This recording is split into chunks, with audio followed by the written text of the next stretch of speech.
saber bien cuál es el sentido de las normas, ¿no?, que rigen el actuar en el sector público.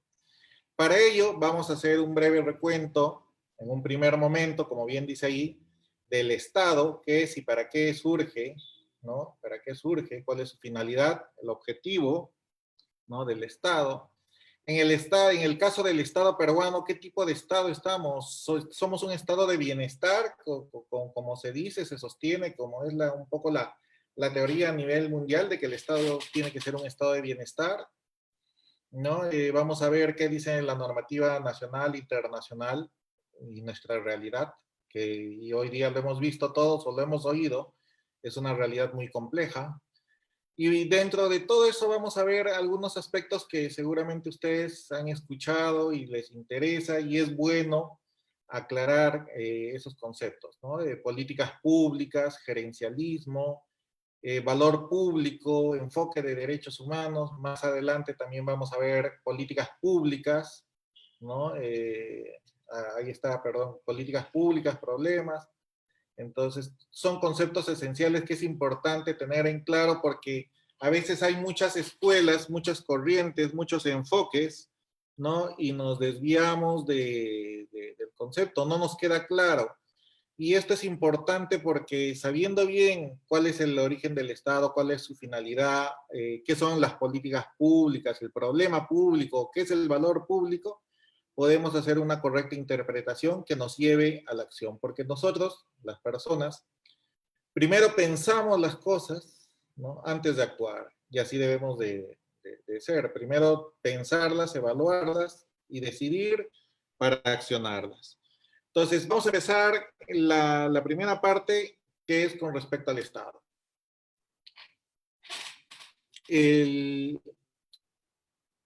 En ciencia política, en filosofía política, en teoría de derecho, ¿no? Se habla mucho del contrato social. Seguramente ustedes también han escuchado que ahora, en estas épocas, justamente con tanto barullo político, ¿no?, en esta época electoral ya, porque estamos en un proceso electoral, se habla, dicen, oye, necesitamos un nuevo contrato social, oye, necesitamos una nueva constitución, oye, que el contrato social. Entonces, la idea del contrato social parte básicamente de que en un inicio, una concepción teórica, idílica, no es que se base en la realidad, en un inicio los seres humanos andaban libres por la naturaleza, los seres humanos eran libres, tenían igualdad, libertad y andaban por la naturaleza tranquilos, pero que generaba que a veces había enfrentamientos, había robos de la propiedad, había peleas, ¿no? Y nadie pues ponía un orden. Entonces, ¿qué pasó? En ese momento, van surgiendo distintas corrientes y distintas propuestas que buscaban sustentar el Estado.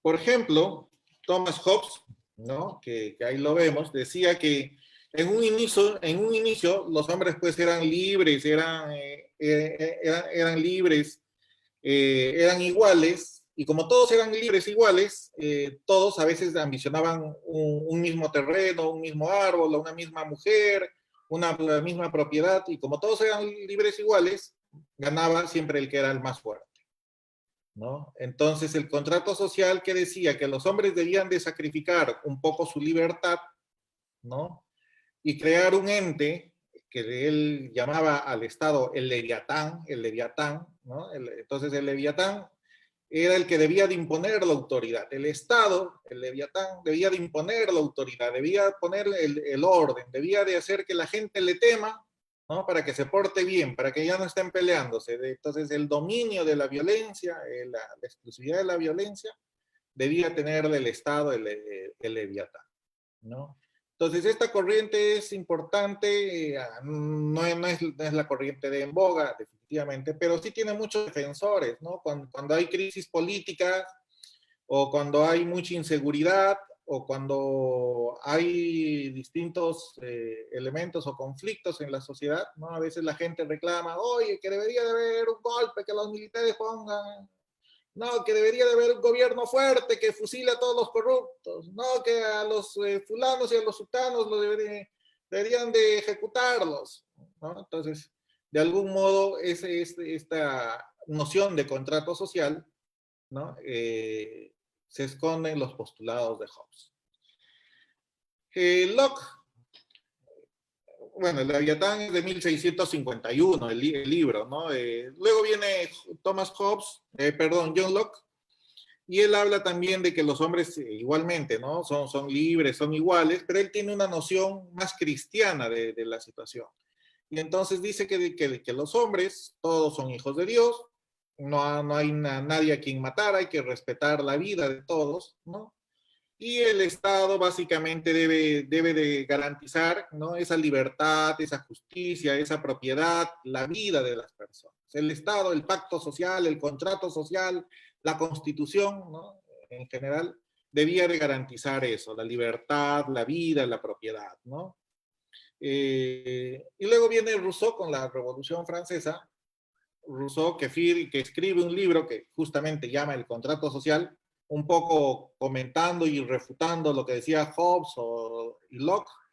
Rousseau en 1762 escribió un libro, ¿no? Sobre que llama El contrato social y explica cómo surge el Estado, el origen y el propósito. Él dice, ¿no? Con una visión muy idílica, ¿no? Que el hombre es bueno, que el hombre es piadoso, que el hombre no es malo, la sociedad es quien lo corrompe, que el hombre es piadoso, que es tan piadoso que no puede ver el sufrimiento, ¿no? La miseria, la pobreza de otras personas, etcétera. Entonces, que el gobierno debería de constituirse, o sea, el contrato social, el Estado, para hacer que las personas de algún modo se realicen, ¿no?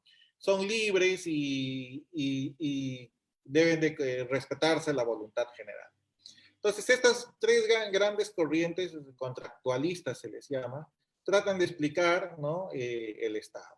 El Estado, que a veces puede ser un poco, ¿no? Que predomina el Estado, y el Estado es lo importante, aún a costa de la vida de ciudadanos, o un Estado que está al servicio del ciudadano, más a lo que va Locke o Rousseau, ¿no?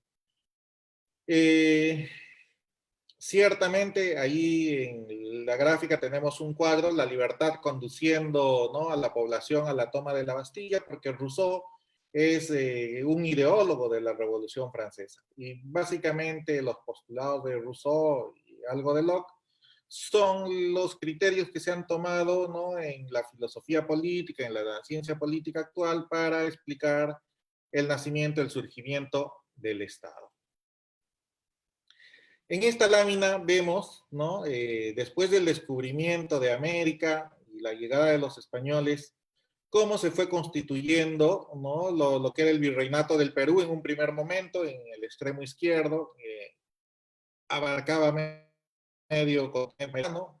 Luego en el cuadro del medio, ¿no? Cómo el virreinato del Perú se va reduciendo, básicamente a lo que era el Perú y el Alto Perú, ¿no? Y luego finalmente se ve el mapa actual de nuestro territorio.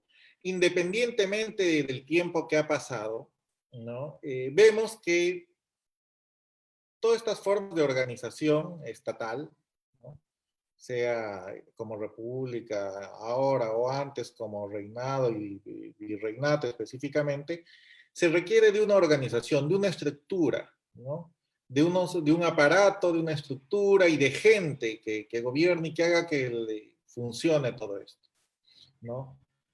Guamampoma de Ayala, en esa época del virreinato, escribió un libro, que ahí lo tenemos, Nueva Crónica y Buen Gobierno, porque de algún modo reclamaba eso, un buen gobierno para los hijos de este continente, ¿no? Que estaban un poco sufridos, adoloridos por los maltratos que cometían los conquistadores.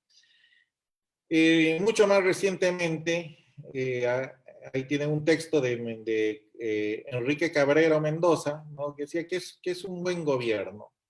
Un buen gobierno en general es aquel, ¿no? Es aquel conjunto de dependencias de organización o aquella estructura organizacional que funciona con eficiencia, ¿no? Eficiencia en el uso de los fondos públicos, en el uso del dinero.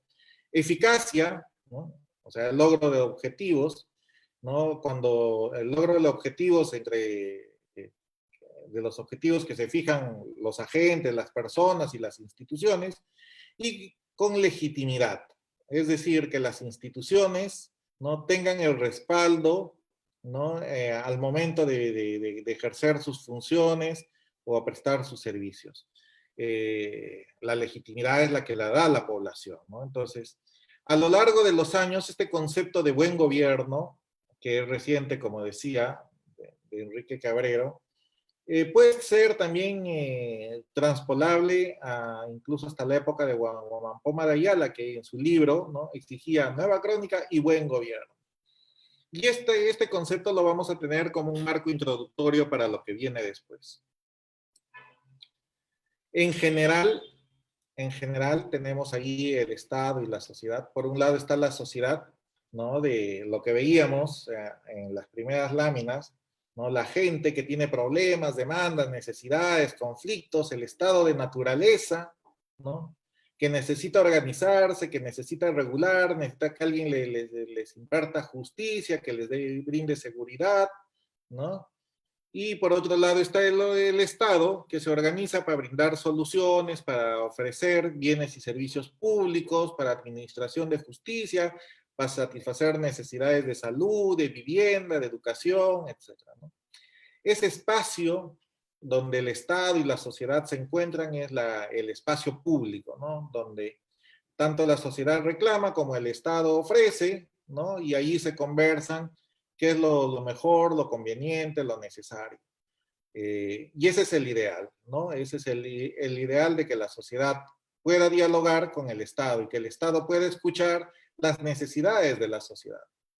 Porque si la sociedad te exige A y el Estado tiene los oídos tapados o el Estado ya tiene productos B que te los quiere imponer, ¿no?, la sociedad no va a sentirse atendida, no va a sentirse satisfecha. El espacio público, ¿no?, la arena de debate político, de comunicación, va a ser muy reducido.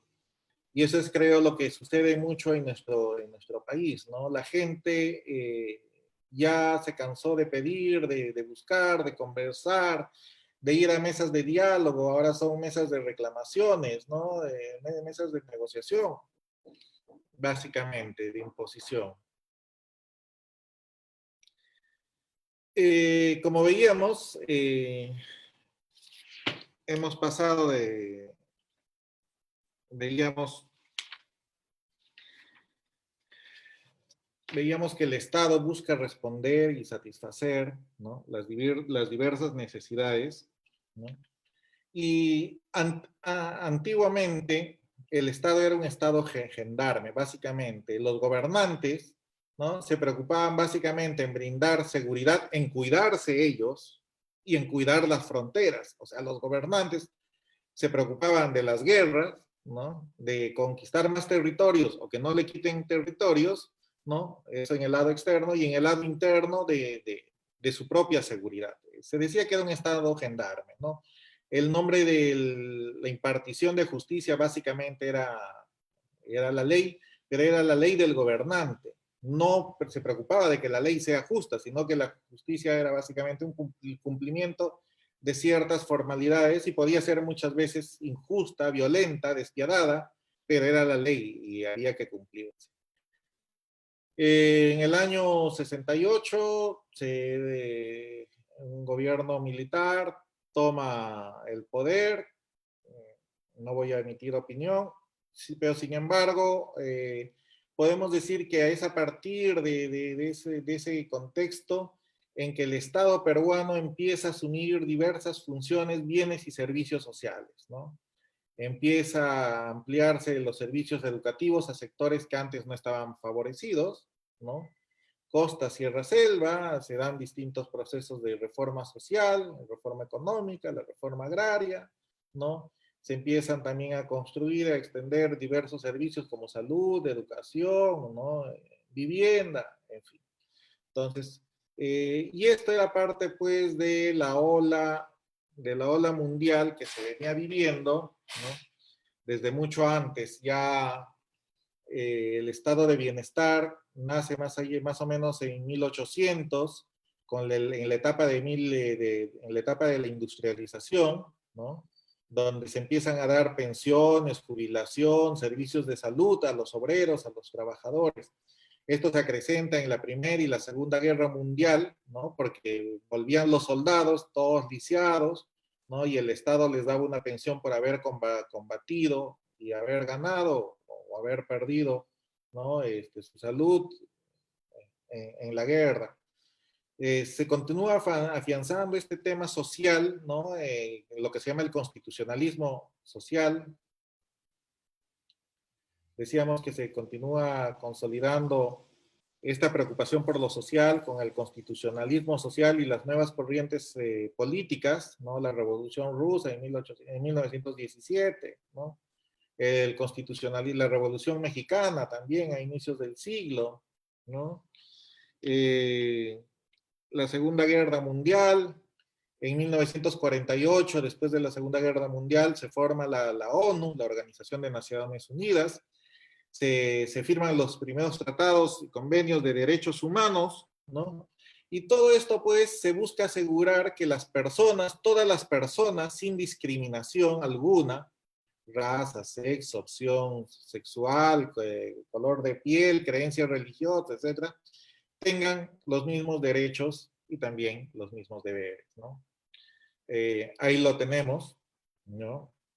En 1945 se crea, como decíamos en la ONU, un mecanismo de protección, se llama universal, pero es mundial, participan la mayoría de los países que existían en ese entonces. A nivel regional, o sea, a nivel de América, ¿no? También se hace una versión con la OEA, ¿no? Se firma el Pacto de San José, etcétera. Y todas estas normas buscan o consagran derechos de todas las personas, de todos los ciudadanos. Nuestra constitución, viene la constitución del 33, la constitución del 79, ¿no? La constitución del 93. Entonces, el ordenamiento en general, el ordenamiento legal, el ordenamiento normativo, tiene pues una marcada tendencia, ¿no? Pro derechos humanos, eso hay que decirlo. Y eso es importante para el momento de interpretación de las normas. Ya hemos dejado, ¿no? La noción antigua del Estado policial, del Estado policíaco, donde la ley es la ley, pero no importa si la ley es justa o injusta, si es violenta o no, ¿no? Ahora hay una orientación hacia la persona, hacia la justicia, ¿no? Porque a eso tienden nuestros ordenamientos, ¿no? Normativos internacionales y nacionales. Eh, es un agregado, ¿no? En derechos humanos incluso se habla de generaciones. La primera generación, derechos civiles políticos; segunda generación, derechos económicos, sociales, culturales; la tercera generación, derechos colectivos o de grupo, ¿no?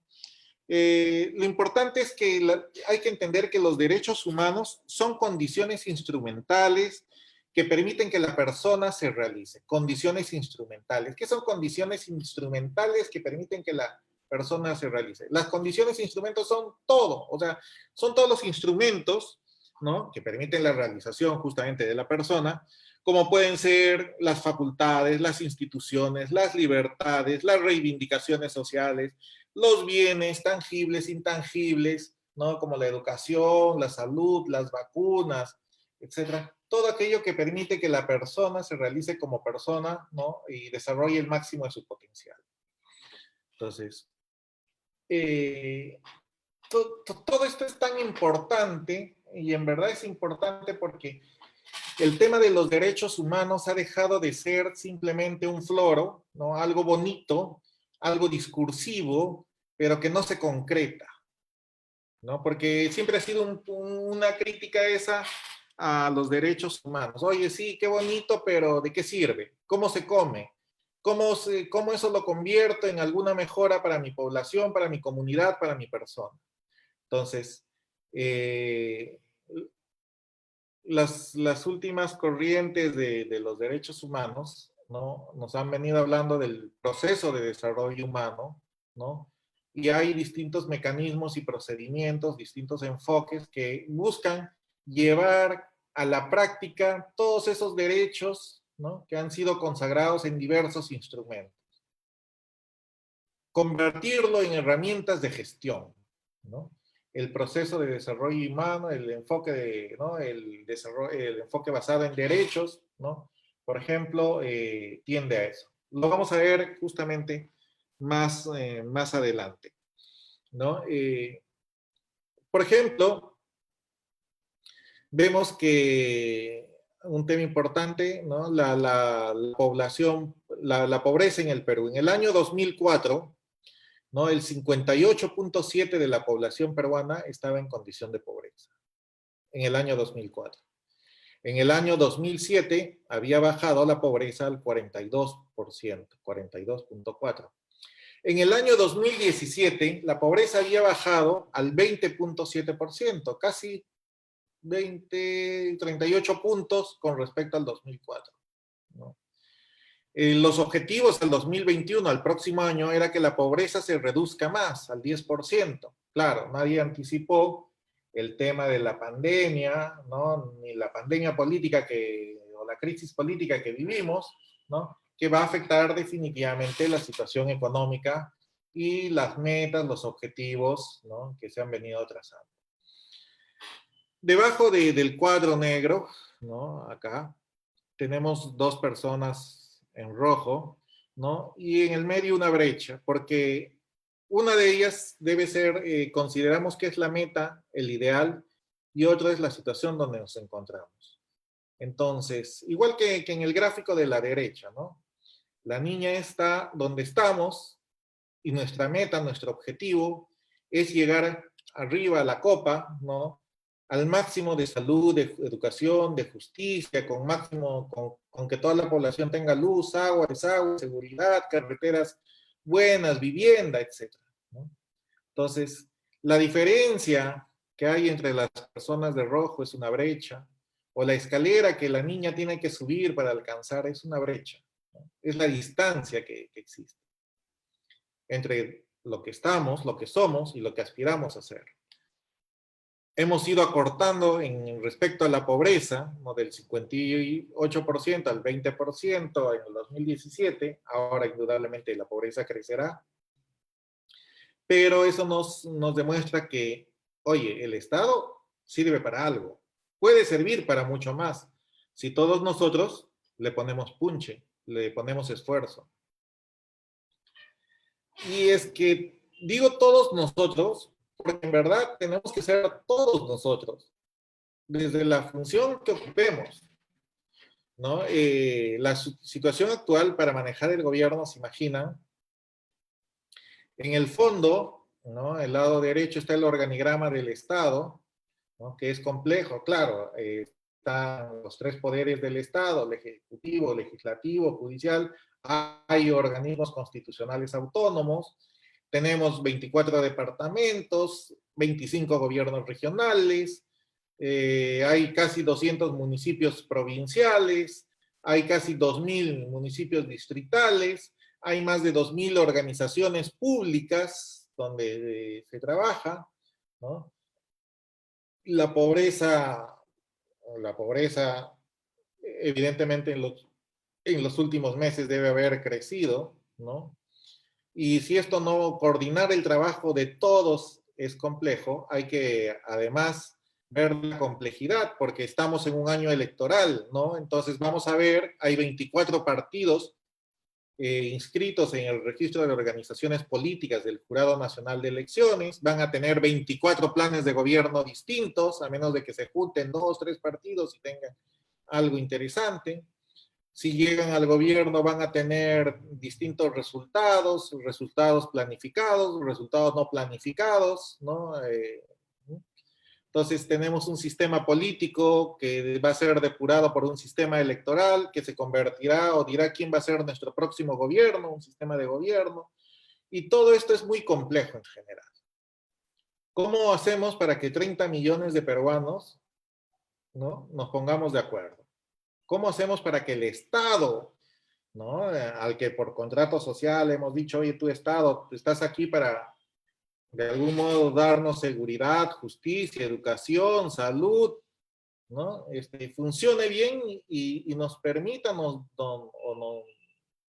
faculte, nos facilite acceder a todo aquello que como personas tenemos derecho. Es un tema complejo, ciertamente, ¿no? Nuevamente Enrique Cabrero tiene otra frase, este autor me encanta por eso, ¿no? Dice, se supone que los problemas más importantes de una dependencia gubernamental, sea una organización de gobierno, chiquita, grande, mediana, no importa, se relacionan con el manejo adecuado de los recursos, cómo se interrelaciona óptimamente con sus clientes, con los usuarios y con otras dependencias, ¿no? Cómo las instituciones públicas se relacionan con otras instituciones públicas, hay coordinación, cooperación, ¿no? Cómo las instituciones públicas se relacionan con sus usuarios, con sus clientes, con los ciudadanos a los que está destinada. Y también es importante, un problema es importante en las organizaciones públicas es redefinir constantemente la misión, ¿no? La visión, misión, esas cosas que hemos visto o que nos hacen leer cuando uno entra a una institución o cuando abre la página web de alguna institución, visión, misión, quiénes somos, qué hacemos, a quién le hemos ganado, ¿no? Entonces, eh, las instituciones públicas tienen, según Enrique Cabrero, estos problemas, manejo de recursos, cómo relacionarse y cómo redefinir constantemente su misión, porque su misión, lo venimos diciendo, debe ser al servicio de las personas. No porque lo diga la ley orgánica, la norma que creó la institución, sino porque desde el inicio los derechos humanos, los convenios internacionales, nuestra propia constitución nos dice que la persona es el centro, ¿no?, de la sociedad, el fin supremo de la sociedad y del Estado. Entonces, todo debe orientarse a estar al servicio de la persona.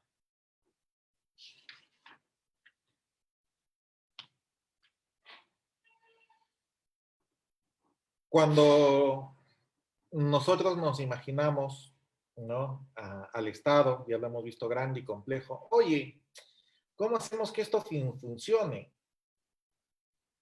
¿Cómo hacemos de que el Estado sea eficiente en el uso de sus recursos, que sea eficaz en la forma que se relaciona con otras instituciones, cómo se relaciona con la persona misma, con su cliente, con su usuario, cómo hacemos que se dedique, que su misión no sea para crecer, enriquecerse las autoridades, sino para servir a la ciudadanía? Y entonces llegamos a este cuadro. La gestión pública y las políticas públicas. Ahí las vemos, cada una apunta, son flechas separadas e indican dos caminos distintos, porque esto en un inicio fue así. La administración en general y la administración pública, ¿no? La administración nace en un primer momento con lo que se llama la administración científica, con Taylor. Y nace básicamente en el ejército norteamericano. Imagínense ustedes Estados Unidos, un gran país, grandísimo, tiene dos, ¿no?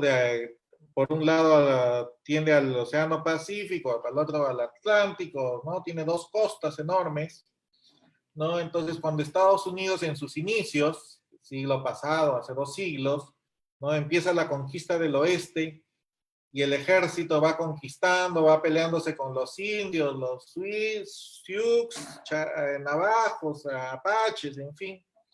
El ejército tenía serios problemas de logística, ¿no? Pero habían fuertes cuarteles, fortalezas del ejército que funcionaban perfectamente, y había otras fortalezas, otros fuertes, que no. Porque a veces había un buen gerente, un buen administrador, un buen general en el fuerte que administraba los recursos, que administraba los hombres, que administraba la tropa, que administraba las balas, las armas, pero en el otro fuerte no. Y es entonces la suerte de una población, de un fuerte mismo, podía depender de quién tenías por general. Si era un general inteligente, victorioso, dedicado, acucioso, ¿no? Podía manejar los recursos y las armas y tal vez salvarte. Pero si te tocaba uno medio borrachín, uno que solamente buscaba la gloria, el poder, las mujeres, no sé, podía ser que fallecieses. Entonces, la gestión pública habla mucho del gerencialismo. En un primer momento se confía mucho en los gerentes, ¿no? En los gerentes como aquellos que podían administrar los bienes, los recursos, para lograr los objetivos organizacionales e institucionales, ¿no? Entonces había personas muy famosas, ¿no? Porque eran muy buenos gerentes. Y muchas personas lo seguían, ¿no? Porque eran los ídolos, el ejemplo. La administración científica de Taylor busca consagrar algunos principios, busca sacar algunos ejemplos, algunas enseñanzas y dar ciertas pautas que pudiesen ser aprendidas y replicadas, ¿no? Ese es el gerencialismo. Esa fue la forma de administración y durante mucho tiempo, ¿no? Eso también funcionó en muchos estados. Hoy el ministro de Economía, y ponía una persona que había sido exitosa, que sabía del tema, ¿no? Que su solo nombre, su sola presencia era garantía de estabilidad, de seguridad, de certeza. ¿Por qué? Porque dependía mucho del gerente, del gerencialismo que se imponiese, o que se impusiese, perdón. Pero a partir de 1970, en Europa, Inglaterra, Alemania, otros países, se van dando cuenta que no pueden estar muy dependientes de las personas, que debe de haber algunos criterios más grandes, ¿no? Más homogéneos, más seguros, más estables, que no dependan del subjetivismo, de la idiosincrasia, del capricho, ¿no? O de la suerte de tener a tal o cual persona. Y van surgiendo así las políticas públicas. Por eso ahí en este gráfico lo hemos representado de dos formas distintas. La gestión pública, que es la forma antigua, el gerencialismo, y las políticas públicas. Ahorita vamos a ver ambas, ¿no? Actualmente tenemos que las políticas públicas comprenden ya a la gestión pública. Las políticas públicas te dicen qué hacer, qué es lo que vamos a hacer, cuál es nuestro norte, cuál es el objetivo, acabemos con la pobreza, acabemos con la anemia. La gestión pública se dedica al cómo hacerlo, cómo instrumentalizar eso, cómo viabilizar eso que las políticas han definido. Oye, acabemos con la contaminación de plásticos. Ya, ¿cómo? Bueno, hay criterios. Las instituciones empiecen a reciclar, los privados ya no usen bolsas de plástico, que se promueva la industria de vidrio, ¿no? Que se promueva el uso del reciclaje, el reuso, etc. Entonces, lo que antes era, a ver, lo que antes habíamos visto, políticas públicas para un lado y la gestión pública para otro lado, quedan dos caminos separados. Desde, les decía, el siglo pasado, 1970, más o menos cuando yo estaba naciendo, empezaban a surgir las políticas públicas. Ahora las políticas públicas, el qué hacer, comprende el cómo hacerlo, comprende la gestión pública. ¿Qué hacer? ¿Cómo hacerlo? ¿Y para qué hacerlo? El para qué hacerlo es importantísimo. El para qué hacerlo es generar el valor público. Porque el valor público, ¿no? El valor público es justamente atender esas cosas que nosotros consideramos problemas públicos, esas cosas que han sido definidas por el Estado, por las autoridades, por los representantes de la sociedad civil, por todos nosotros, por la población en general, como un problema público. Las políticas públicas buscan solucionar problemas públicos, ¿no? La gestión pública busca instrumentalizar los distintos aparatos, las distintas instituciones, los distintos recursos con los que cuenta el Estado para solucionar los problemas públicos que las políticas públicas han definido como problemáticos. ¿Qué es el valor público? Es justamente eso. El valor público es trabajar para solucionar o generar las condiciones para solucionar estos problemas públicos. Todo esto lo vamos a ver más adelante, pero en este cuadro se resume bastante de lo que he querido decirles hasta este momento. Políticas públicas en nuestro Estado, actualmente lo vamos a ver momentos después, las políticas públicas te indican el qué hacer, comprenden la gestión pública, el cómo hacerlo, y también nuestras normas hablan de para qué hacerlo, del valor público. ¿Y cuál es el valor público? Cerrar las brechas, cerrar aquello que nos impide desarrollarnos como personas, cerrar aquello que nos impide llegar a hacer o llegar a desarrollar todo el potencial que tenemos, ¿no? Sí, ¿qué hacer? Las políticas públicas, ahí tenemos el Estado, perdón, la escarapela que representa al Estado y a la sociedad peruana, representa al Perú en general, porque las políticas públicas, el qué hacer, deben ser definidas por todos, no solamente por el Estado, no solamente por las autoridades, como se podía creer en un inicio, también deben ser por la sociedad civil, los representantes, ¿no? Por las distintas formas de participación, muchas veces con participación directa, ¿no? Referéndums o distintos mecanismos de participación, ¿no? ¿Cómo hacerlo? Con la gestión pública. También vamos a ver el tema de la Secretaría de Gestión Pública, que ahora es una institución que se le está potenciando, ¿no? Y todo es importante porque todo ello debe contribuir a generar valor público. ¿Qué es valor público? ¿No? Es aquello que nos permite solucionar, ¿no? Los problemas públicos, aquello que nos permite alcanzar o satisfacer, ¿no? Las condiciones que están consagradas en nuestras leyes, en nuestras normas constitucionales. Lo vamos a seguir desarrollando porque este tema es importantísimo, ¿no? Y eso es importante. Aquí les dejo una definición de Eugenio Laera Parada, brasileño, ¿no? Que habla de las políticas públicas. Es una definición muy útil.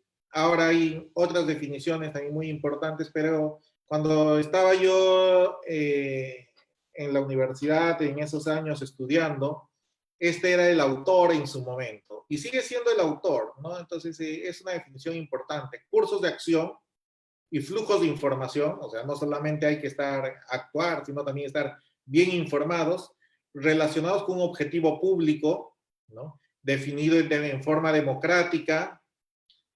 Democrática es de forma participativa, el Estado, sociedad civil, ¿no? Autoridades diversas, que son desarrolladas por el sector público y frecuentemente, vean, con la participación de la comunidad y el sector privado, ¿no?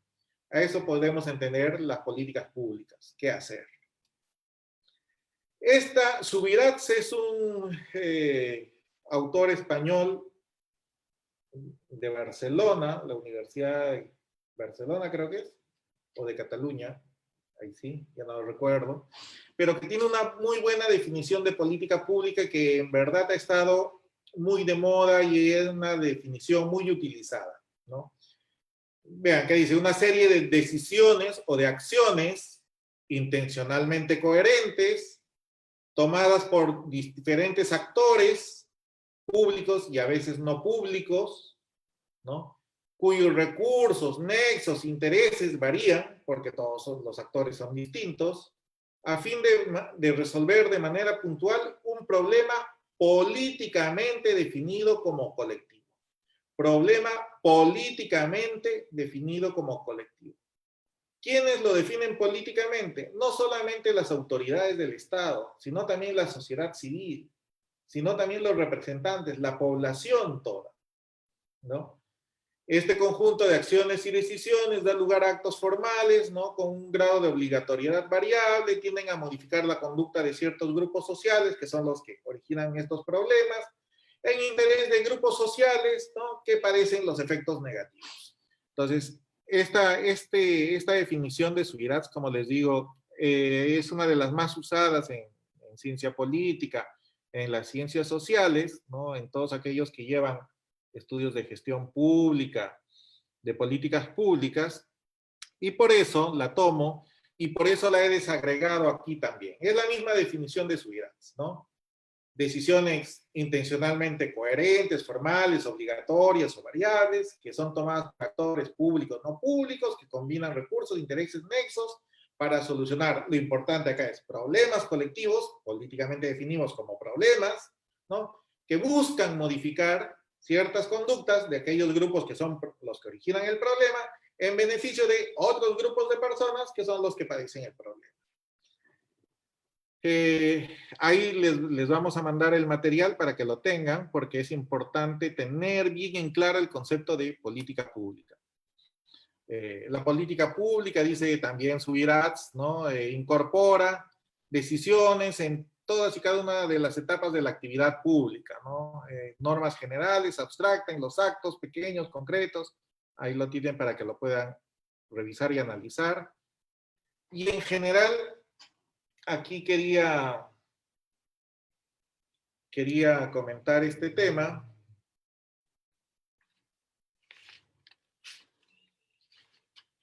En general, las políticas públicas, ¿no? Las políticas públicas son como ese paraguas, ¿no? Que buscan proteger y organizar y defender, ¿no? Todo lo que está abajo. Y todo lo que está abajo, justamente, son todas las instituciones del Estado y otros tipos de políticas, ¿no? Hay políticas de gobierno, hay políticas del sector, ¿no? En general políticas nacionales, ¿no? Pero las políticas de Estado, las políticas del Estado son las definidas por el Acuerdo Nacional, que son trascendentes, trascienden al gobierno, no importa si el anterior gobierno era de Alan o el de Ollanta y el de PPK o el de ahora aún Vizcarra. Lo importante es que las políticas del Estado deben de trascender a las políticas de gobierno, porque las políticas del Estado buscan solucionar problemas más importantes que aquellos que enfrenta el gobierno. Cada gobierno que llega con su plan de gobierno, con sus propuestas políticas, tiene sus propias políticas de gobierno que desarrollará en sus 5 años. Un gobierno de izquierda, como podía sospecharse, ¿no? Un gobierno de izquierda puede tener más orientación social, más preocupación por los sectores campesinos, obreros, ¿no? Por un gobierno de derecha podría tener más preocupación por la propiedad privada, la libertad de empresa, las facilidades para la agroexportación y dar mayores incentivos en ese sentido, ¿no? Entonces, cada política de gobierno en sus 5 años tiene cierta orientación. Ahora, si bien es cierto, cada gobierno tiene su orientación, el Estado como Estado, la estructura organizacional del Estado, a través de sus ministerios, tiene también sus propias políticas, ¿no? Políticas del sector, el Ministerio de Salud, ¿no? Tiene sus propias políticas. Cambia un ministro, entra otro ministro, oye, sí, pero el tema de la vacunación se mantiene. No, pero a mí no me gusta, bueno, no te gusta, pero son políticas de Estado, y eso supone que el Ministerio de Salud cumpla una función preventiva, ¿no? Etcétera. El tema de la anemia, no, yo no creo en el tema de la anemia, no importa, hay políticas de Estado, hay políticas del sector, ¿no? Para combatir la anemia, porque eso repercute negativamente en los niños, ¿no? Entonces, las políticas del Estado buscan ser, como lo vemos ahí, un gran paraguas, una cubierta, ¿no? Que de algún modo da sombra a todo lo que está hacia abajo. Y entonces nuestros gobernantes, sea que tengan su idiosincrasia, sus criterios, sus subjetividades, sus caprichos, tienen cierto margen, sí, pero no pueden imponer su voluntad. ¿Por qué? Porque hay políticas de Estado que les constriñen, que les restringen, ¿no? Que los obligan a trabajar en cierta orientación. Más abajo vemos insumo, procesos, productos, resultado, ¿no? Impacto, que es la cadena de valor. La cadena de valor es un concepto teórico que de algún modo nos explica, ¿no? Las distintas fases que se van realizando, cómo se va desarrollando la actividad del Estado. ¿no? Y cada vez que pasa de insumo a proceso, de proceso a producto, de producto a resultado, de resultado a impacto, cada vez que se pasa se supone que tiene que ser más y más valioso. O sea, de un insumo, ¿no? Es como un talabartero, es como un obrero. Oye, me das agua, me das maíz, me das sal, ¿no? Un panadero, esos son sus insumos, empieza a amasar y ¿qué va a tener? Un producto, el pan. ¿El pan para qué va a servir? Para matar el hambre que puedan tener las personas, para acabar con el hambre. Pero ¿cuál es el impacto? El impacto va a ser que estas personas crezcan, ¿no? Sanamente desarrolladas, ¿no? Que no tengan anemia, que no tengan desnutrición, que alcancen su peso ideal, su talla ideal. Un talabartero, por ejemplo, ¿qué insumos tiene? Ya el cuero de la vaca, se procesa el cuero de la vaca.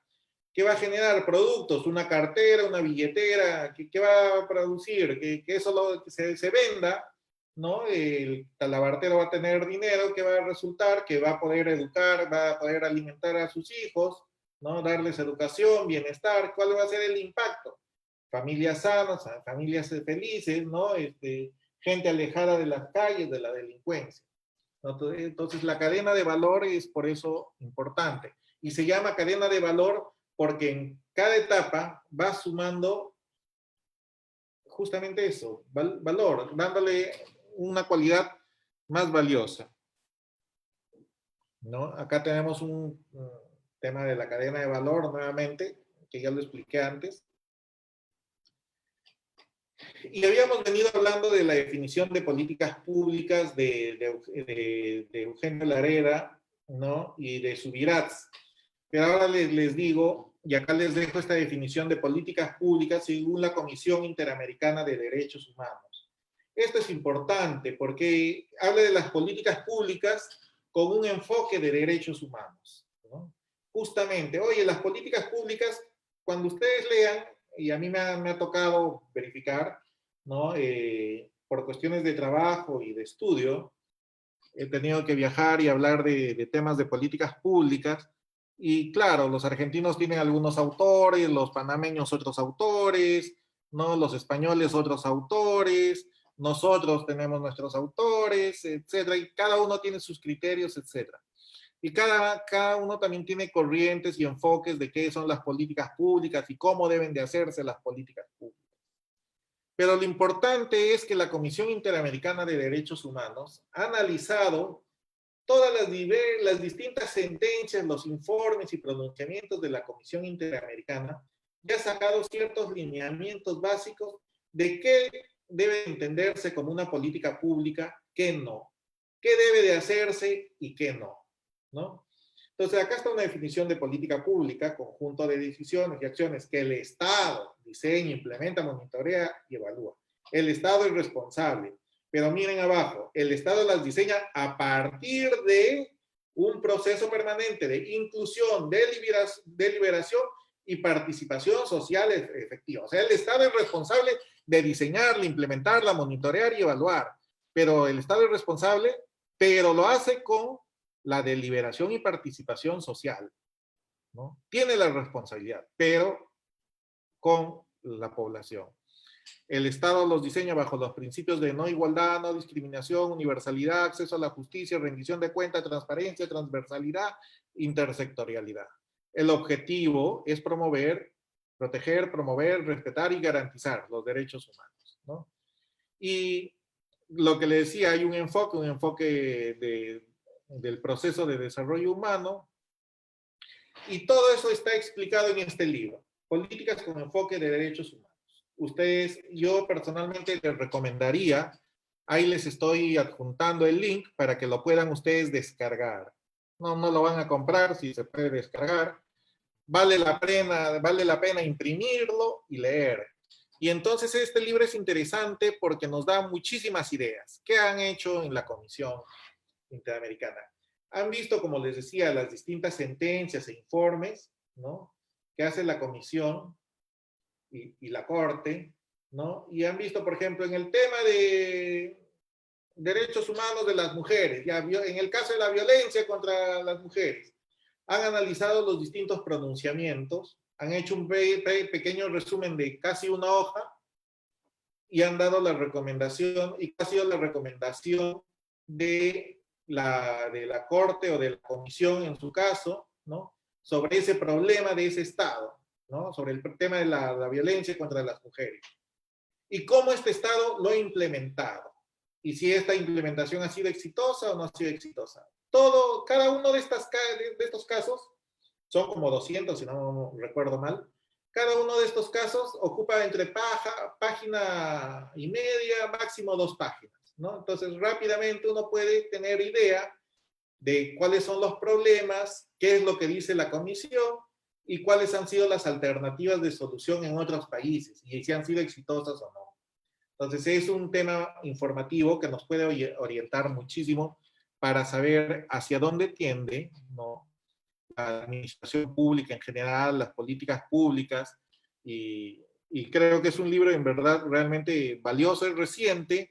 Lo más importante, les voy a confesar que muchos de los profesores de políticas públicas todavía no lo conocen o no lo utilizan. Y la verdad siguen utilizando, ¿no?, citando a Subirats, a Laer, a otros autores, cuando este libro y esta norma va a tener un carácter mucho más vinculante porque nosotros pertenecemos al Sistema Interamericano de Defensa de los Derechos Humanos.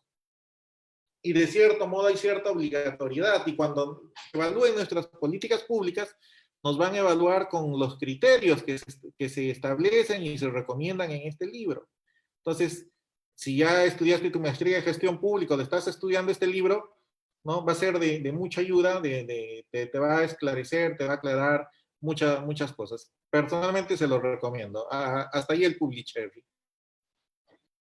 Valor público, habíamos hablado. El valor público es un concepto que Moore, el siglo pasado, 1998, ¿no?, lo definía como una actitud de liderazgo de los funcionarios, ¿no?, una actitud para dedicarse a propósitos valiosos, ¿no?, un capital institucional que hacía que la institución se concentre en propósitos valiosos para la colectividad.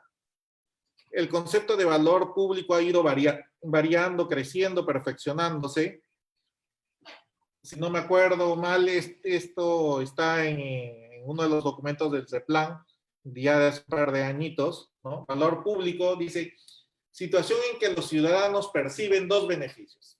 Reciben, miren esto, reciben servicios públicos y obtienen verdadero, subrayado, concreto bienestar material. O sea, no es que me des un servicio público cualquiera, no es que me des cualquier cosa para decir que me lo has dado, no. El valor público es cuando recibes servicios públicos y obtienes verdadero, concreto bienestar material. O sea, obtienes verdadero bienestar material, obtienes bienestar material concreto, efectivo, real. Y cuando esos ciudadanos valoran positivamente este bienestar, ¿no? Cada uno para sí y para la sociedad. Porque si yo tengo hambre y tú me das un vaso de gaseosa, con eso matarás mi sed, que no tengo sed, yo tengo hambre. Entonces lo que yo necesito, lo que es valioso para mí, es que me des comida. Si yo quiero trabajar y tú me das algo de ropa, qué chévere, pero lo que yo necesito es trabajar porque tengo otras necesidades. Y lo que yo valoraré positivamente es el trabajo. Oye, pero te hemos dado una prenda, te hemos dado un servicio público, una cosa pública. Sí, pero no es lo que yo necesito. Lo que es valioso es lo que satisface mis necesidades. Yo tengo unas necesidades, ustedes tienen otras necesidades. Y esa es la importancia del diálogo y la conversación que veíamos al inicio. Porque si yo digo que necesito una cosa y el Estado, que tiene bastante de otra cosa, me da, a mí no me importa que me lo dé. Porque, pues lo guardaré, qué bien, ¿no? Pero no está satisfaciendo mi necesidad, no está solucionando mi problema. Generar valor público es generar servicios públicos que brinden real bienestar y que estos sean bien percibidos y valorados. Incrementar el valor público es justamente aumentar la eficacia, la eficiencia, la efectividad, la cobertura de los servicios públicos, ¿no?, de los que existen.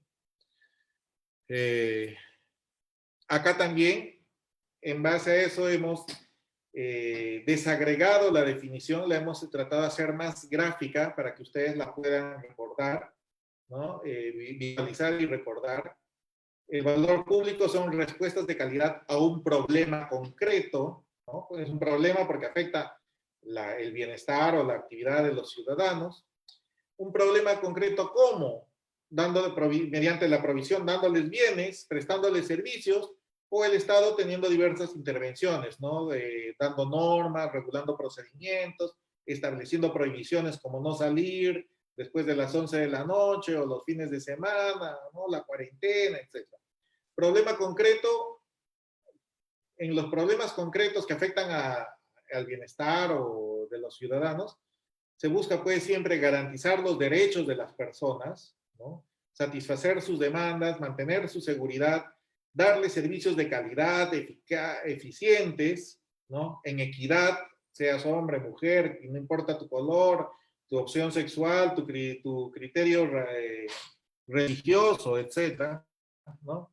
Porque la idea siempre es aumentar la confianza ciudadana en las instituciones, en el Estado, en el Leviatán que hemos creado justamente para eso, ¿no? Entonces, ahí tienen el desagregado para que lo puedan analizar.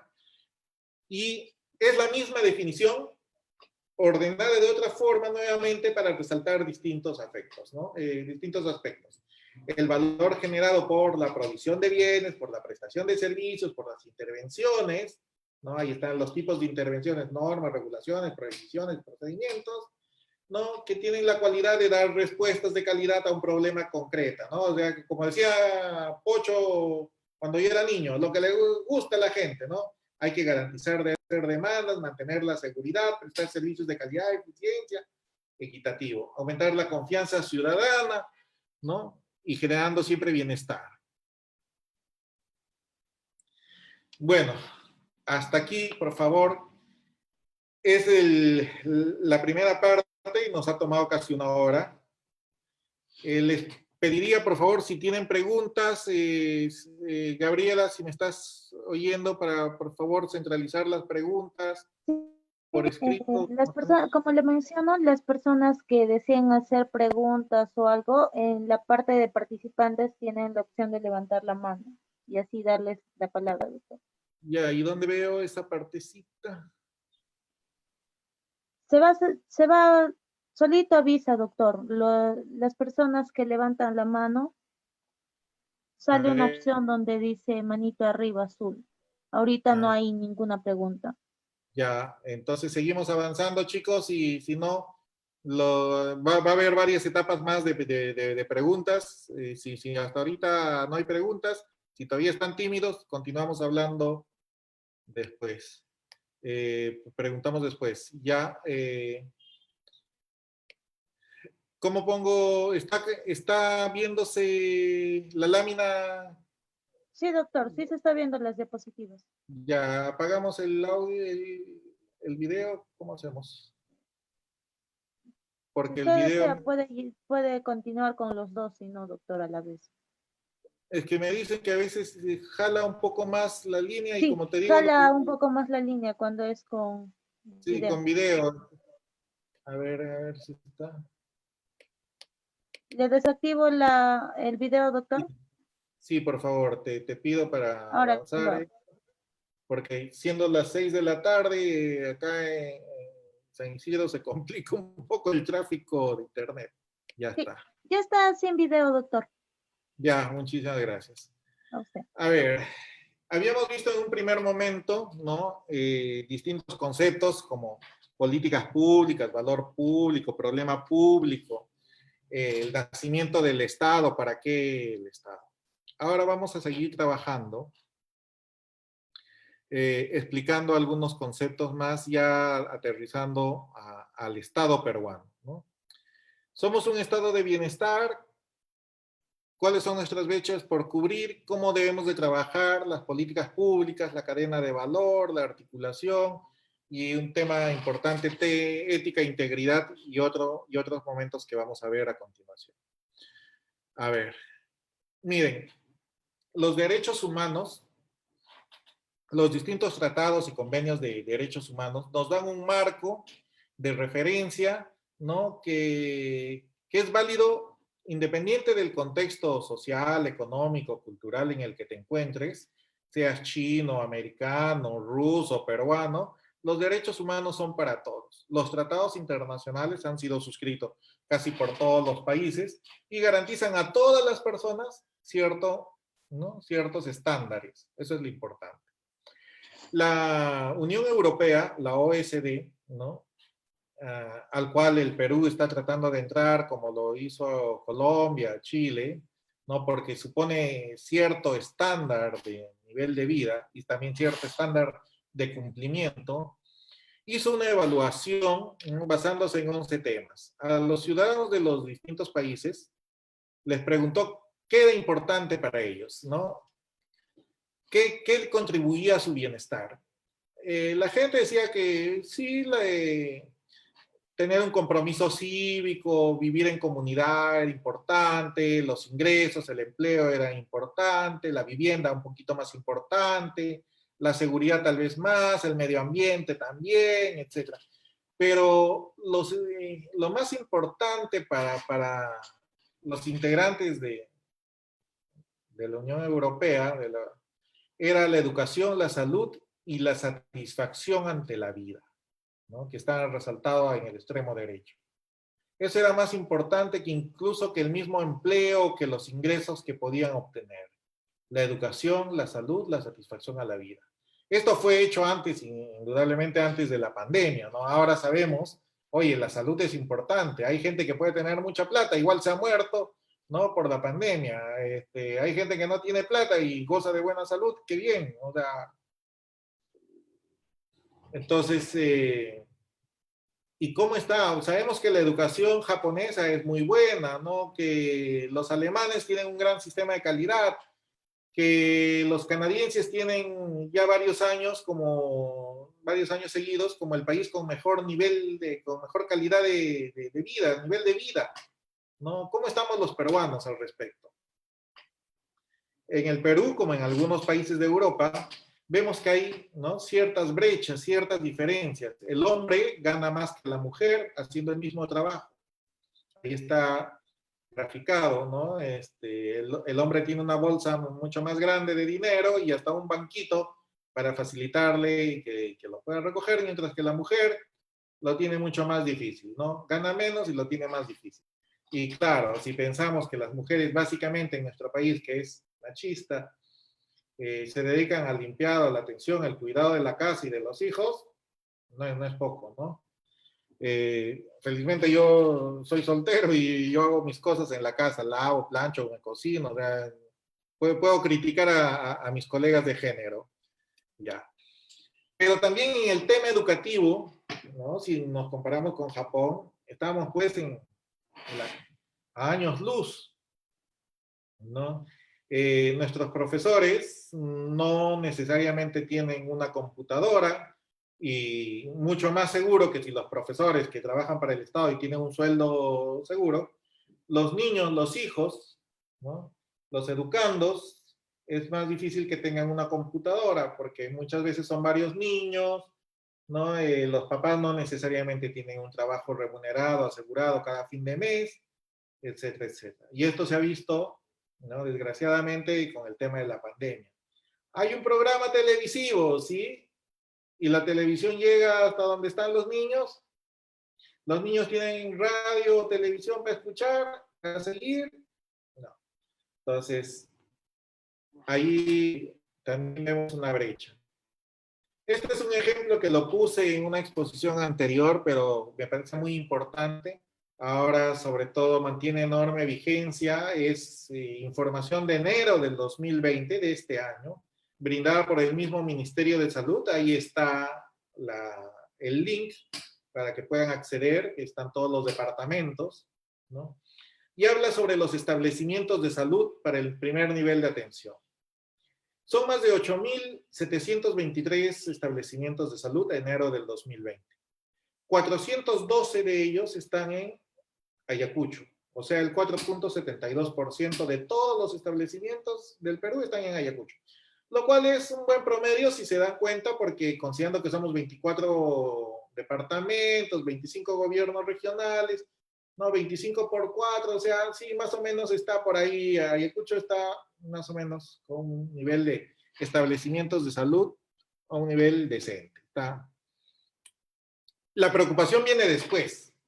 Cuando vemos los establecimientos, ¿no?, de salud para el primer nivel de atención, ¿cuántos tienen capacidad instalada inadecuada? No, no estamos diciendo que sea la adecuada, la perfecta, la que corresponde para atender a un ciudadano. No, estamos analizando la capacidad instalada inadecuada.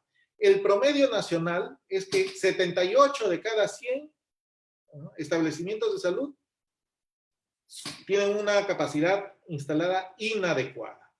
Ayacucho, sorprendentemente, en promedio general, tiene 74%. O sea, está mejorcito por 4% que el promedio nacional. Igual, es un desastre, 74% sí, pero comparado con el promedio nacional, en enero estaba algo mejor.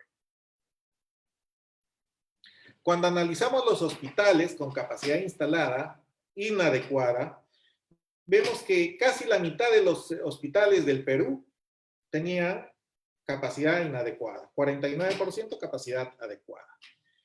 En Ayacucho, ahí sí le ganamos, estamos peor que el promedio nacional, 60% de los hospitales de Ayacucho tienen capacidad instalada inadecuada, 6 de cada 10. ¿No?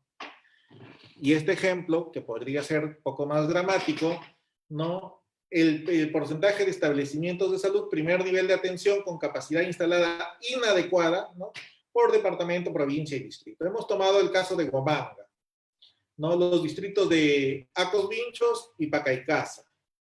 Vemos establecimientos con capacidad instalada inadecuada. Acos Vinchos en enero, 100% de sus establecimientos eran inadecuados. El 100%, versus Pacaycasa, que no tenía ni un establecimiento inadecuado. No sé si es porque no hay establecimientos o todos están adecuados. Y entonces tú podías nacer en Huamanga, pero si tú nacías o te enfermabas en un distrito, en Acos Vinchos, la ibas a pasar muy mal, porque a donde fueses no había un establecimiento con capacidad adecuada, ni uno. Pero si ibas a Pacaycasa, todos se supone que estaban con capacidad instalada adecuada, ninguno con capacidad inadecuada. Y entonces la vida y la muerte era una cuestión de pocas cuadras en el distrito, o de pocos kilómetros tal vez. Y los derechos humanos lo que te dan, los derechos humanos, les pido por favor un minutito que es un tema urgente. Un minutito, por favor, disculpen. No.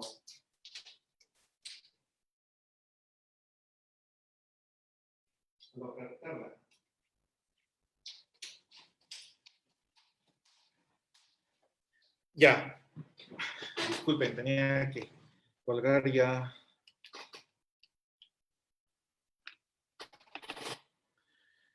A ver, ya colgamos para que... Ay.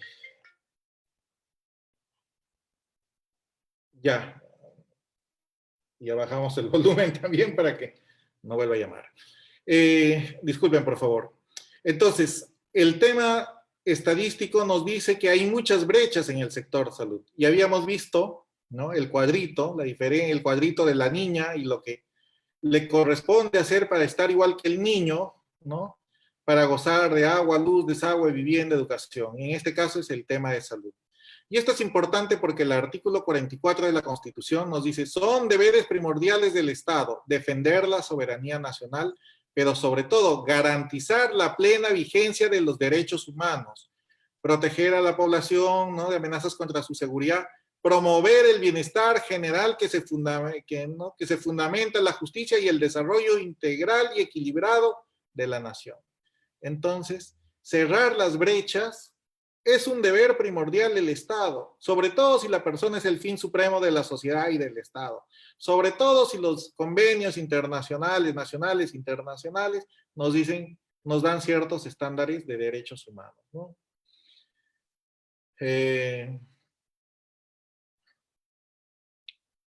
Acá tenemos esta norma del Ministerio de Economía y Finanzas que nos define que es una brecha de infraestructura, ¿no?, de acceso o servicios. Y es lo que habíamos visto hace unos momentos, es la diferencia entre la oferta y la demanda.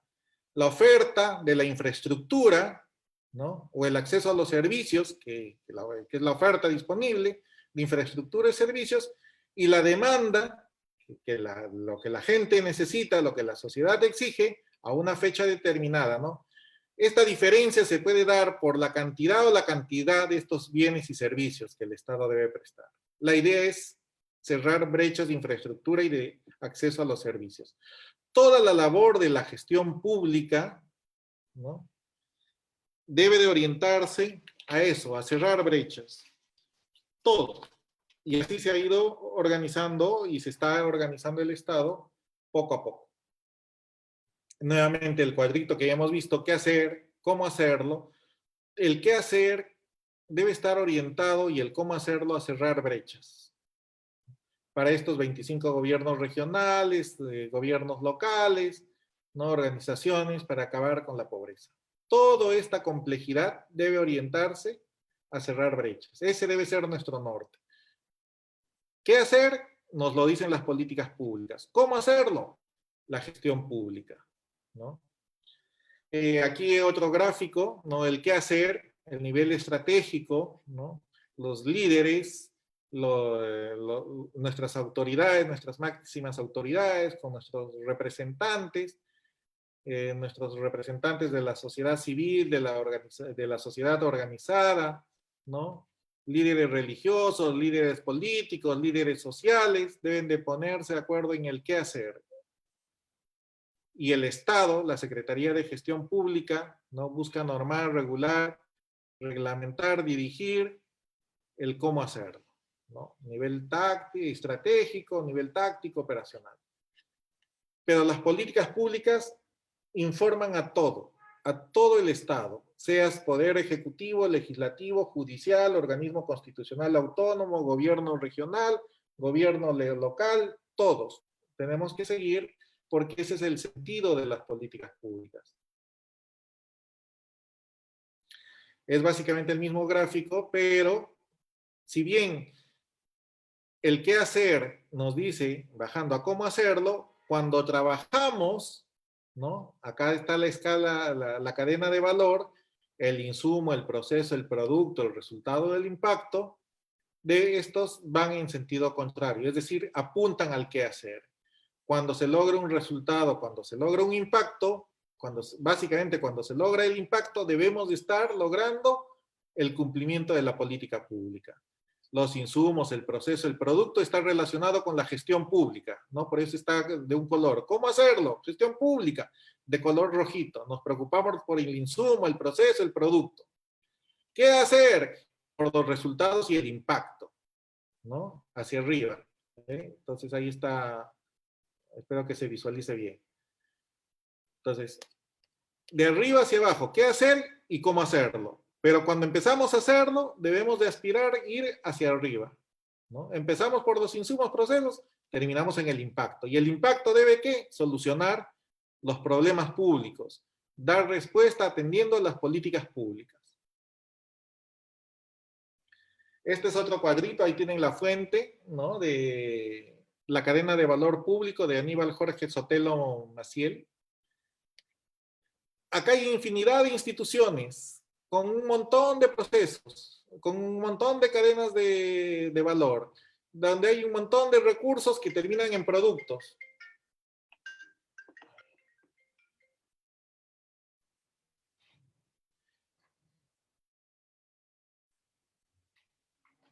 Donde hay un montón de procesos que terminan en productos. Y todos estos productos, ¿no? Deben de ir sumándose los distintos productos de las distintas instituciones para poder conformar un resultado y lograr el impacto. Porque esto es la política pública. Acá en la institución, lo que está en el cuadrado, ¿no?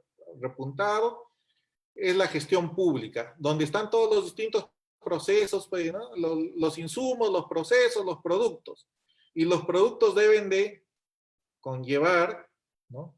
Deben de satisfacer necesidades y brindar soluciones para lograr resultados que logren transformaciones, cambios, impactos en la sociedad.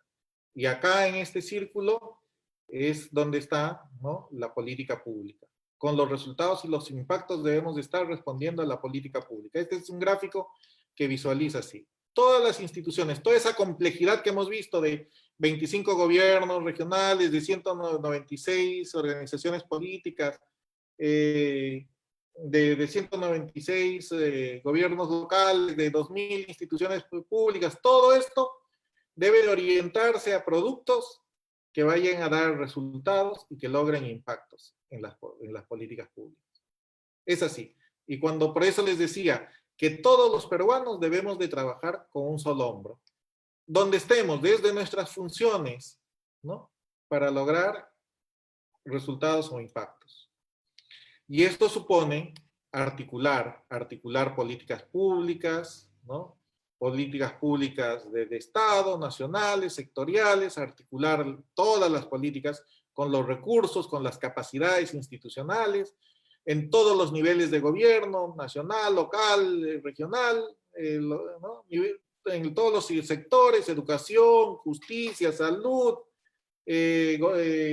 producción, cultura, ¿no?, fomentando comunicación, coordinación, cooperación, evitando ambigüedad, duplicidad, superposición de funciones, ¿no? A veces, oye, no, me corresponde a mí, no, yo tengo que hacer la obra, no porque lo quiera hacer para servir, sino porque está viendo la oportunidad de cierta ganancia, de cierto protagonismo, ¿no?, adaptando estructuras organizacionales, procesos y procedimientos. Todo este articular tiene un objetivo: asegurar prestar bienes y servicios según las necesidades y el modo, ¿no?, eficaz, eficiente, transparente, siempre en beneficio ¿de quién? De la persona. ¿De quién? Del ciudadano. Este es un cuadro de CEPLAN, me parece, sí, de CEPLAN, y que básicamente grafica lo mismo, ¿no? Las políticas, los planes, ¿no? El Estado tiene su acuerdo nacional, la concertación, el CEPLAN, la PCM, a nivel de territorio y gobierno hay políticas nacionales, política sectorial, política regional, política local provincial, política local distrital. Está una entidad abajito, ¿no?, la política institucional. Y todas ellas deben de trabajar, ¿no?, en conjunto. Y a su vez tienen su plan estratégico, ¿no?, nacional, plan estratégico sectorial, multisectorial, de desarrollo regional, de desarrollo local del distrito, un plan estratégico institucional, un plan operativo institucional. Todo va en cascada, todo va encadenado. ¿Por qué? Porque hay una política pública que debe ordenar para que todo vaya. Y del mismo modo, acá tenemos insumo, actividades, productos, ¿no? E incluso hasta resultados, actividades operativas, actividades institucionales estratégicas, pero ya los resultados finales, el impacto, ¿no?, ya va con el plan estratégico de desarrollo nacional, con las políticas nacionales, etc. Entonces, son cuadros que seguramente ustedes ya los han visto, son de CEPLAN, ¿no? Entonces, los he querido yo desagregar y hacer visualizarlos de otra perspectiva, para no estarles repitiendo seguramente lo que ustedes han visto en sus capacitaciones o en sus programas de la universidad. La cadena de valor, que ya la comentamos, ¿no? Y acá están las definiciones también que son dadas por la Secretaría de Gestión Pública, que es el insumo, ¿no? Los bienes y servicios que a través de la actividad se convierten en un producto o entregable. El entregable busca un cambio, ¿no?, y soluciona un problema identificado en la población, en la persona, en la población objetivo, pero que cuando logra una transformación ya a nivel del contexto, del entorno en que se vive una población grande, ¿no?, ya es un resultado final, ¿no? Entonces, la idea es que si acá matamos, por ejemplo, oye, el resultado específico podría ser terminar con, que habíamos estado hablando de la anemia. Un resultado, acabemos con la anemia, ya, muy bien, vamos a dar mejor alimentación, vamos a vacunar, vamos a dar suplemento vitamínico, mejorar la educación, la limpieza, lavado de manos, etcétera, todo lo que pueda. pero el resultado final es de que la población elimine todas esas condiciones que pueden generar la anemia.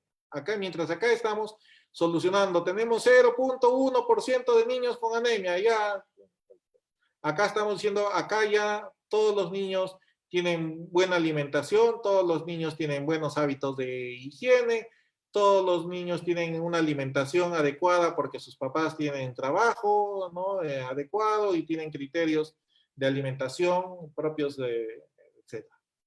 Entonces están las definiciones aquí para que las puedan repasar también. Este es un cuadro de la política de los 19 ministerios, ¿no? Es un cuadro de ese plan que nos dice que hay 37 políticas nacionales, ¿no? Muchas de ellas, por ejemplo, el MINSA tiene políticas multisectoriales, pero también tiene políticas, las de rojo, propias de su sector, ¿no? La parte rojo es la que corresponde a cada sector mismo, y la parte azulita son las multisectoriales. Y esto explica lo que hemos venido diciendo, la necesidad de trabajar coordinadamente todos. No importa si estás arriba, si estás abajo, si eres jefe, gerente, director, trabajador, empleado, funcionario, todos tenemos que poner la mano, el hombro, ¿no? Este es un tema de Carlos Matus que les hablaba, perdón, debí de haberlo retirado. Hasta aquí, ¿alguna pregunta sobre el tema? Gaby, por favor.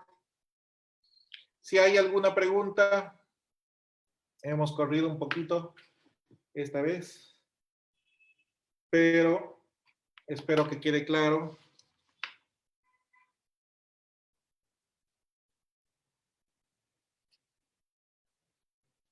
No me llega ninguna pregunta.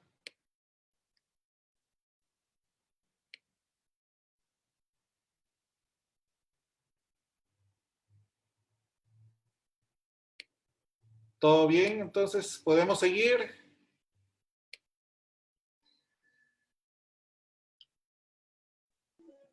Sí, sí, no tenemos ninguna pregunta, doctor.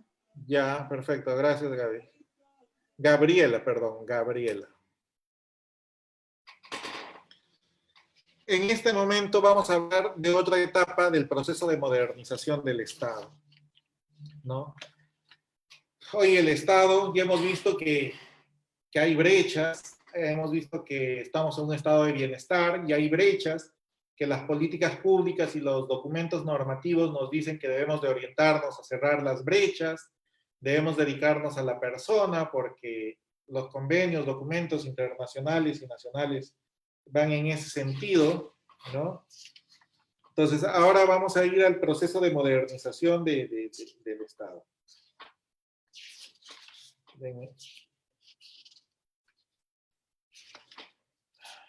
Ya.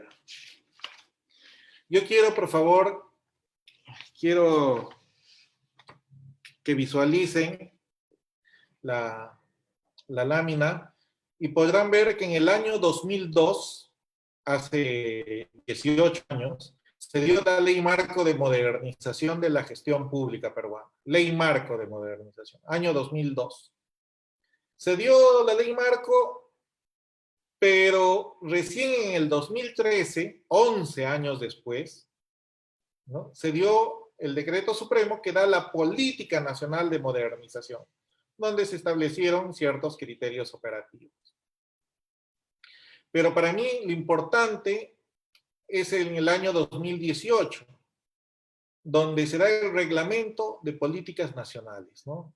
Lo que hemos estado viendo de las políticas públicas de Estado, nacionales, se da el reglamento. Es decir, la Ley Marco de Modernización se da el 2002 y 16 años después recién se da el reglamento de las políticas nacionales. Y esto para mí es importante porque en el año 2002 ya la noción de políticas públicas existía a nivel doctrinal, operativo, funcional. Ya muchos países lo habían utilizado. El Perú tampoco no era ajeno, ¿no? Entonces, creo que la verdadera modernización del Estado se va a alcanzar con la implementación, con el trabajo, el dominio que tengamos nosotros de las políticas nacionales. ¿Por qué?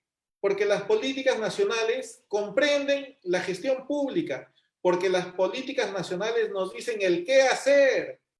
Y lo primero que tenemos que tener en claro es un norte, hacia dónde ir, qué hacer. Y después lo haremos. ¿Cómo lo haremos? Y en el qué hacer, en la gestión pública, hay bastantes formas de hacer lo mismo, diversas formas de lograr el mismo objetivo, y todas pueden ser muy válidas. Si yo tengo que ir a Ayacucho, mi objetivo es ir a Ayacucho, mi qué hacer es ir a Ayacucho. ¿Cómo hacerlo? Podré ir por avión, tal vez haya un avión privado, tal vez haya avioneta, tal vez haya un vuelo cívico, ¿no? O podré ir por bus, por carretera, y en la carretera podré escoger una compañía, o otra compañía, otra empresa, o por un comité, o con mi carro, o con mi familia que me lleve, o algún amigo, ¿no? Entonces, lo primero que tenemos que hacer es definir el qué hacer, y eso lo ponen las políticas públicas. El cómo hacerlo, no hay una forma única, definitiva de hacer. Siempre hay alternativas. Algunas más lentas, algunas más eficientes, algunas más caras, algunas mucho más expeditivas, ¿no? Más baratas, pero hay distintas formas. Y lo primero, creo que, y por eso les digo que lo importante para mí es el tema de que se haya aprobado el reglamento de las políticas nacionales, porque con eso podemos ponernos de acuerdo en lo que es importante, en el qué hacer. ¿Cómo hacerlo? Oye, lo iremos mejorando, iremos aprendiendo, iremos definiendo qué herramientas nos sirven y qué no nos sirven. Tenemos un concurso, el Buenas Prácticas. Ahí vemos ejemplos de que hay buenos gestores. Ahí tomamos ideas que podemos replicar en nuestras instituciones. Pero tenemos que saber primero qué hacer.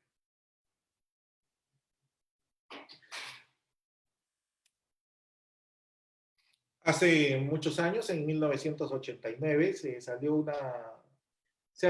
estableció, un autor habló del consenso de Washington, que eran criterios que distintos bancos, ¿no?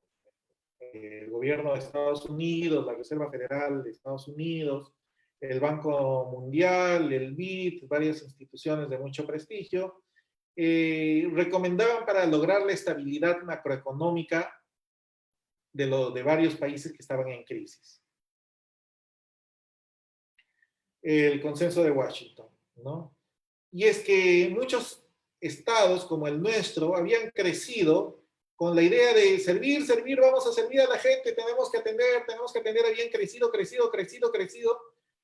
y solamente habían crecido y no necesariamente servían. Y al crecer, había mucho empleado que no producía, no generaba valor público, había mucho déficit, había muchas deficiencias. ¿No? Entonces, la transformación del Estado fue una necesidad no solamente en América Latina o en el Perú, sino en distintos países. Como vemos en los años 70, Gran Bretaña, Francia, Australia, Suecia, apostaron por la transformación del Estado, porque ellos decían, hacia afuera tenemos que reducirlo y hacia adentro tenemos que ser mucho más eficientes. ¿No? Luego Clinton en 1993 también dijo que el Estado tenía que ser mucho más eficiente, hay bastante literatura al respecto, ¿no? Y el Banco Mundial en un informe del año 97 también apostó por la transformación del Estado, casi en términos similares a lo que se había dicho ya en Gran Bretaña, Francia, ¿no? Con la nueva gestión pública. Hacia afuera del Estado, el rol y el tamaño hay que reducirlo, ¿no? Y hacia adentro solamente tiene que hacer lo que haga bien, lo que sea necesario y que lo haga bien, ¿no? Y lo demás hay que tercerizar, outsourcing, delegar en los terceros, en los privados, ¿no? Entonces, la transformación del Estado es una necesidad que viene desde hace mucho y que constantemente van surgiendo las mismas necesidades porque la sociedad se transforma, el Estado también, que busca atender a esta sociedad, debe de adecuarse. Ahora con la pandemia, definitivamente necesitamos también transformar el Estado para atender a la nueva situación, al nuevo contexto, a las nuevas necesidades. En nuestra constitución vigente, la República Peruana se diferencia del gobierno, ¿no? La república es democrática, es decir, no estamos en una monarquía, ¿no? Estamos en un sistema republicano, donde la población, las autoridades eligen, ¿no?, democráticamente con la participación ciudadana mediante el voto.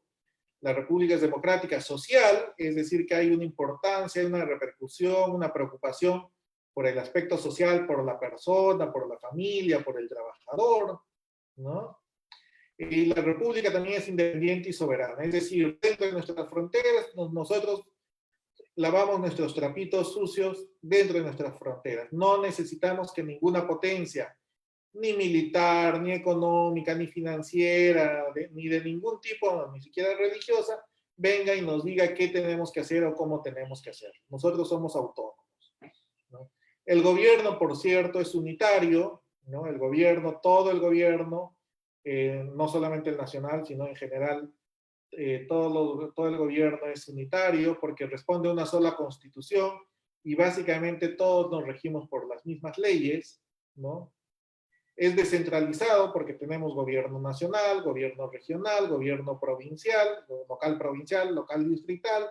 Incluso la ley nos habla de que las circunscripciones político-administrativas son los centros poblados, ¿no? Y en general todos deben de tender hacia la persona y al bien común. Y es representativo por lo que decíamos, porque los gobernantes se deben o deben representar a los electores, a los ciudadanos. Esa es, digamos, la pauta básica del Estado peruano, la república y el gobierno. Unitario y descentralizado, esto es importante recalcar, lo hemos dicho, pero lo vamos a recalcar, porque a veces han habido, recuerdo hace unos años, un gobernante regional de Puno que quería independizarse e irse, creo, para Bolivia, ¿no? Entonces no sabe que en verdad uno vive mucho de las remesas que le hace el centralismo limeño, sí, porque los demás gobiernos los regionales o las demás instancias tributan aquí y de acá se colabora.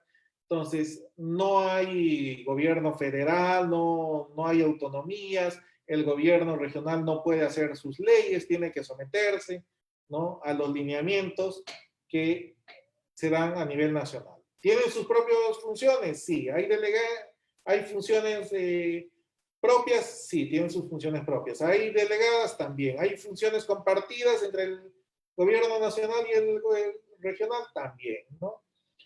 Entonces, pero en general es unitario y descentralizado por lo que decíamos. Respondemos a una misma constitución, respondemos a las mismas leyes. Y tenemos que trabajar de modo coordinado, ¿no? Y siempre buscar que la gestión sea ágil o eficaz y oportuna, ¿no? Esta es la norma, básicamente, perdón, es básicamente lo que les había comentado al inicio. La ley marco es del año 2002, ¿no? La ley orgánica del Poder Ejecutivo es del año 2007, aquí se creó la Secretaría de Gestión Pública. Pero en verdad la política nacional de modernización política nacional de modernización de la gestión pública es del año 2013, ¿no? Desde que se dio la ley marco de modernización hasta que salió la política nacional de modernización, pasaron 11 años, o sea, muy modernos no estábamos, nos demoramos más de una década, ¿no? Y ahora vemos que una década es una década. En esta pandemia nos desesperamos y nos dicen 15 días de cuarentena, imagínense todo lo que hemos tenido que esperar para poder aprobar una política nacional de modernización. Eran otros tiempos, hay que pensar que eran otros tiempos y que ahora todo tiene que ser mucho mejor, mucho más rápido, mucho más eficaz, mucho más eficiente. La política nacional de modernización describe en el año 2002 las características y de las deficiencias de la gestión pública en ese momento, ¿no? Deficiente sistema de planeación, déficit en el diseño de la estructura, de las funciones, insuficiente infraestructura, equipamiento, gestión logística, inadecuada política y gestión de recursos humanos, limitada evaluación de los resultados y de los impactos de las labores que hace cada institución, carecen de sistemas de gestión, información, conocimiento, etc. Eso fue en el año 2002. Yo les he leído, ustedes me dirán si hemos superado o no hemos superado. Espero que ustedes estén en instituciones que todo esto les suene antiguo, ha superado. Muchas de las instituciones con las que participo, colaboro, lo tienen tal cual, ¿no? Siguen en las mismas condiciones. No nos hemos modernizado por ahí. Este es el reglamento que aprueba las políticas nacionales, ¿no? Que son decisiones de política a través de las cuales se prioriza un conjunto de objetivos, acciones para resolver un determinado problema público en un periodo, las políticas nacionales, ¿no? Problema público. ¿Qué es un problema público? Ya lo hemos explicado también, ¿no? Así que no nos vamos a detener. El rol del Estado, hay políticas de Estado, políticas de gobierno, políticas nacionales, ¿no? Como lo habíamos venido explicando, ahí tienen las definiciones según la misma norma, ¿no? Y lo habíamos dicho, las políticas de Estado trascienden a las políticas de gobierno, son tomadas para un largo plazo. Las políticas de gobierno básicamente son de cada gobierno, 5 años, que cada gestión, cada gobierno tiene su propia orientación, pero dentro de cada una de ellas hay políticas del sector de cada ministerio, ¿no? Donde cada ministerio es el ente rector que establece ciertas políticas. Y hemos visto el cuadro también de políticas multisectoriales y políticas propias de cada sector, ¿no? Y lo ideal, volvemos a reiterar, es la cadena de valor. Todo lo que está aquí bajo el paraguas negro está orientado a que trabajemos cadenas de valor. Y en cada cadena de valor siempre se trabaje lo valioso, lo que conduce a un resultado y un impacto, que tiende a poner o a satisfacer políticas de Estado. Lo que no vaya a terminar en un impacto que satisfaga una política de Estado no debería de existir, porque es perder el tiempo, es dedicarnos a algo que no es relevante, algo que no es trascendente. Políticas públicas, política nacional, políticas de Estado, lo que hemos explicado anteriormente, lo tenemos aquí para cuando lo quieran repasar, ¿no? Y dentro de la política nacional de modernización,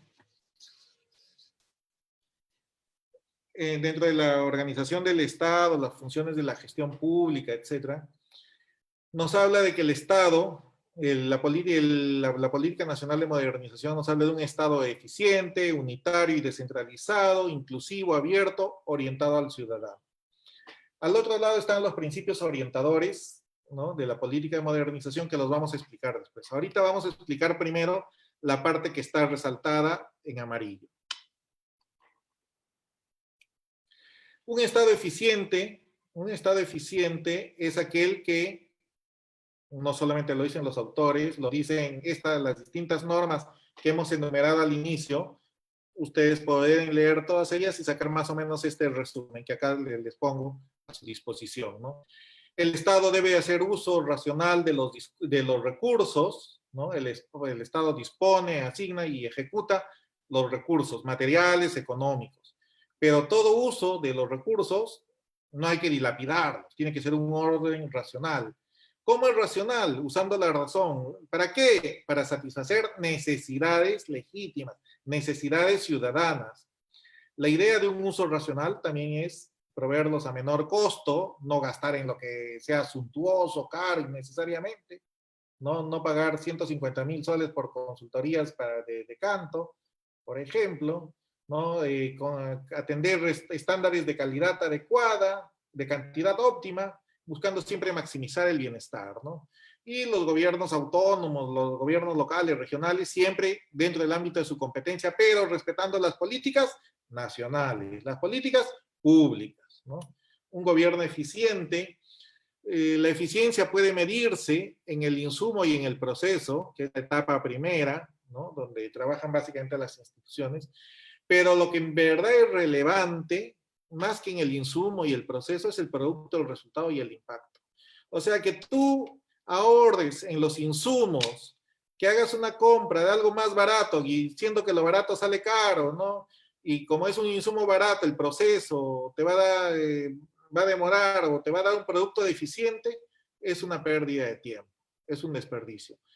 el sector público debe de concentrarse la labor en el producto, en el resultado y en el impacto. ¿Por qué? Porque esto, lo que está en verde es lo que le corresponde a la gente, lo que le cae a la gente, el producto que se le entrega, el entregable que recibe, la vacuna, el alimento, la casa, la carretera, el hospital, la seguridad del policía en la esquina o el serenazgo en la calle, ¿no?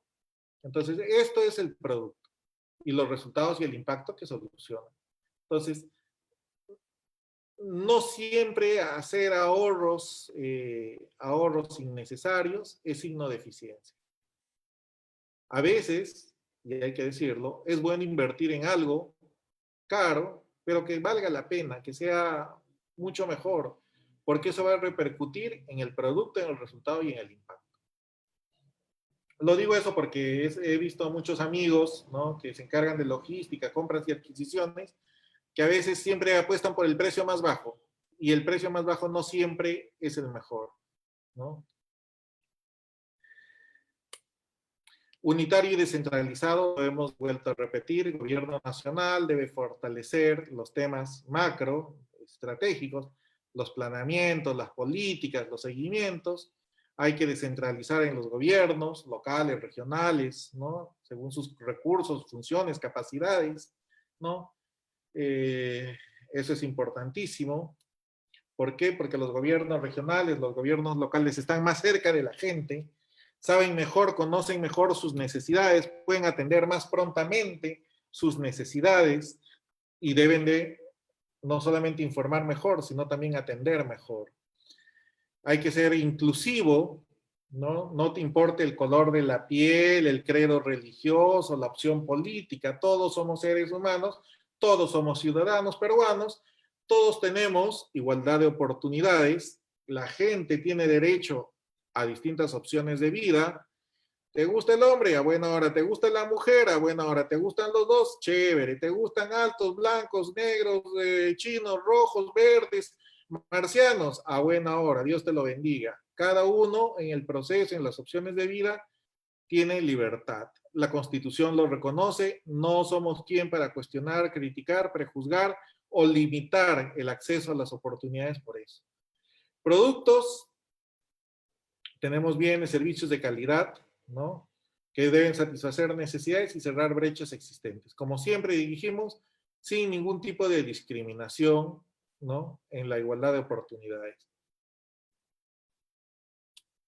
Debe ser abierto, esto hace referencia a que debe ser transparente, ahí se me ha pasado una palabra más, perdón. Transparente, asequible, fomentar la participación ciudadana y el rendimiento de cuentas en el desempeño. Esto es importante. Cuando uno entra a la página web, al portal de transparencia, a veces busca la información de las remuneraciones de los trabajadores, de fulanito que dice que lo han contratado porque es conocido de un alto funcionario, ¿verdad?, y no encuentras la información rápidamente. O cuando buscas la información que viste antes, ya no está, ¿no? Entonces, el Estado transparente, asequible, supone eso, ¿no? Hay políticas públicas sobre transparencia, participación, vigilancia, colaboración. No vamos a profundizar, solamente está ahí. Orientado al ciudadano, porque la visión de la Política Nacional de Modernización es un Estado moderno al servicio de las personas. ¿Y cómo es al servicio de las personas? Con las políticas públicas, satisfaciendo las necesidades, satisfaciendo los problemas de la persona, dándole los bienes y servicios que necesita para que esa persona se realice como persona, para que alcance su potencial. La razón de la gestión pública, ahí está, servir a los ciudadanos. ¿Cómo se sirve a los ciudadanos? Definiendo prioridades, qué es importante y qué no, definiendo intervenciones, voy a hacer esto primero, luego esto, porque todo es importante, ¿no? Porque si hago esto, o para hacer esto, necesito previamente hacer primero esto, ¿no?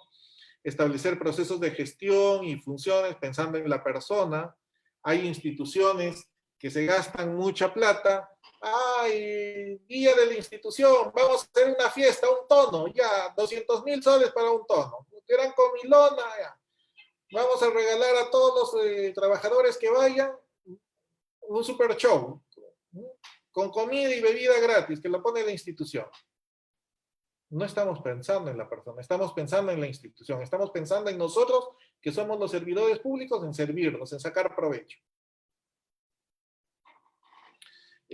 Orientado al ciudadano, también supone pasar de un enfoque de oferta a un enfoque de demanda. Lo que decíamos, no es que el Estado tenga 100.000 polos y si tú tienes hambre te da polos. No. El enfoque de demanda es, ¿tú qué necesitas? Yo necesito comida porque ha venido un huaico y se lleva mis cosechas.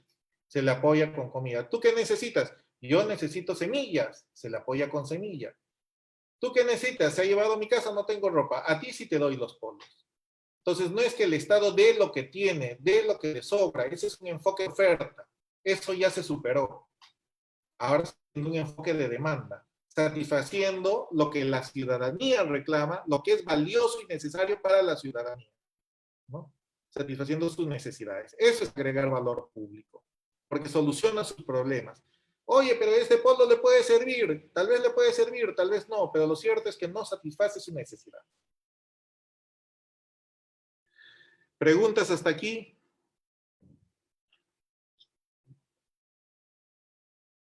Gabriela, ¿preguntitas hay?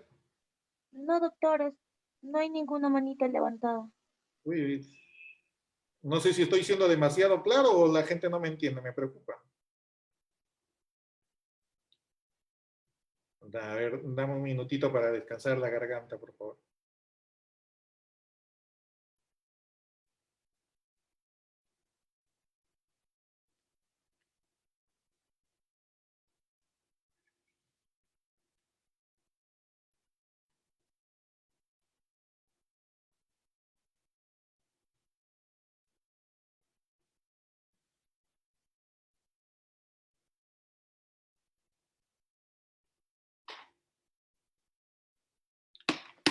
A ver, la política nacional de modernización, gestión pública y el reglamento de las políticas nacionales. Miren, habíamos visto el Estado moderno al servicio de las personas, las características, ¿no? Ahora vamos a ver los principios orientadores de la política de modernización. Básicamente he estado contrastando, ¿no? Y la orientación al ciudadano está entre las características de un Estado moderno y es también similar al principio orientador, pero hay otros principios orientadores de la política de modernización. Toda la parte que está en amarillo lo vamos a explicar. Habíamos visto que la política nacional, ¿no?, ya tiene una visión, un Estado moderno al alcance de las personas, un alcance que es una política de Estado, política nacional de modernización, es una política de Estado, no es que venga un gobierno y la desaparezca, no, porque las políticas de Estado trascienden gobiernos, tiene objetivos, ¿no?, orientar, impulsar, articular todas las instituciones, ¿no?, todas las entidades en gestión pública por resultados, ¿no? Entonces, cuando decimos que está orientado al ciudadano, que está al servicio de las personas, la gestión pública está para servir a los ciudadanos, ya lo hemos dicho, ¿no? Definir prioridades, intervenciones, esto ya lo estamos repitiendo. Articulación intergubernamental e intersectorial. Hemos visto varias veces la complejidad del Estado peruano. 25 gobiernos regionales, 196 gobiernos provinciales, 1.800, 1.900 gobiernos distritales, 2.000 organizaciones públicas, etcétera, etcétera. Todo eso tiene que ordenarse, articularse. Ya lo habíamos visto, articular, articular y articular, porque la idea es asegurar bienes y servicios según las necesidades de la ciudadanía, de la persona. Siempre fomentando educación, coordinación, cooperación, asociación, evitando ambigüedad, duplicidad, superposición de funciones. Esto lo habíamos explicado también. Vamos a explicar esto. Si bien es cierto que debe haber un control de gestión, justamente porque la institución, el Estado es tan complejo, porque tiene tantas formas, ministerios, gobiernos regionales, locales, se han dado estas pautas, ¿no? Los 5 pilares de la modernización: políticas públicas, presupuesto para resultados, gestión por procesos, servicio civil, meritocrático, sistemas de información, y 3 ejes que son trascendentales: gobierno abierto, gobierno electrónico, articulación interinstitucional. ¿no? Lo vamos a explicar más abajito, entonces, pero ciertamente, sea la institución en la que te encuentres, del Poder Judicial, del Poder Ejecutivo, de un ministerio, o del gobierno local o regional, todas tienen que cumplir y adecuarse, ¿no? Adecuar, contextualizar estos 5 pilares y estos 3 ejes. Y esto es importante que lo manejen ustedes porque sí es parte de la política y hay que manejarlo, ¿no? Es el speech que deben de conocer. Aquí habíamos visto lo del Estado y la sociedad, pero acá quiero hacer sobre la ética, transparencia y rendición de cuentas. La ética, algo tan venido a menos, tenemos que diferenciar, es importante esto, por favor, es importante para la vida, es importante académicamente, que diferenciemos la ética pública y la ética de la función pública. Miren, cuando yo le miento a mi mamá, ¿no? O porque llego tarde algún día a almorzar, que ella me invitó, yo llego tarde, digo, no, mamá, había mucho tráfico y ahora no hay tráfico. Simplemente para no decirle que me quedé dormido. Oye, no soy una persona ética. Cuando jugando fútbol meto un pelotazo y me rompo un vidrio y le echo la culpa a algún niño, por allá se fue, por allá se fue. No soy una persona ética, ¿no? Dentro de la sociedad, en las relaciones entre particulares, podemos hablar de la ética, simplemente como las reglas del buen vivir, del comportarse, de una manera que se considere óptima, conveniente, correcta, justa, ¿no? Que facilite la convivencia. Pero cuando de la sociedad salen nuestros líderes, representantes, y entran a discutir en el espacio público, en la arena pública, en nuestro nombre, o empiezan a negociar con las autoridades, ¿no?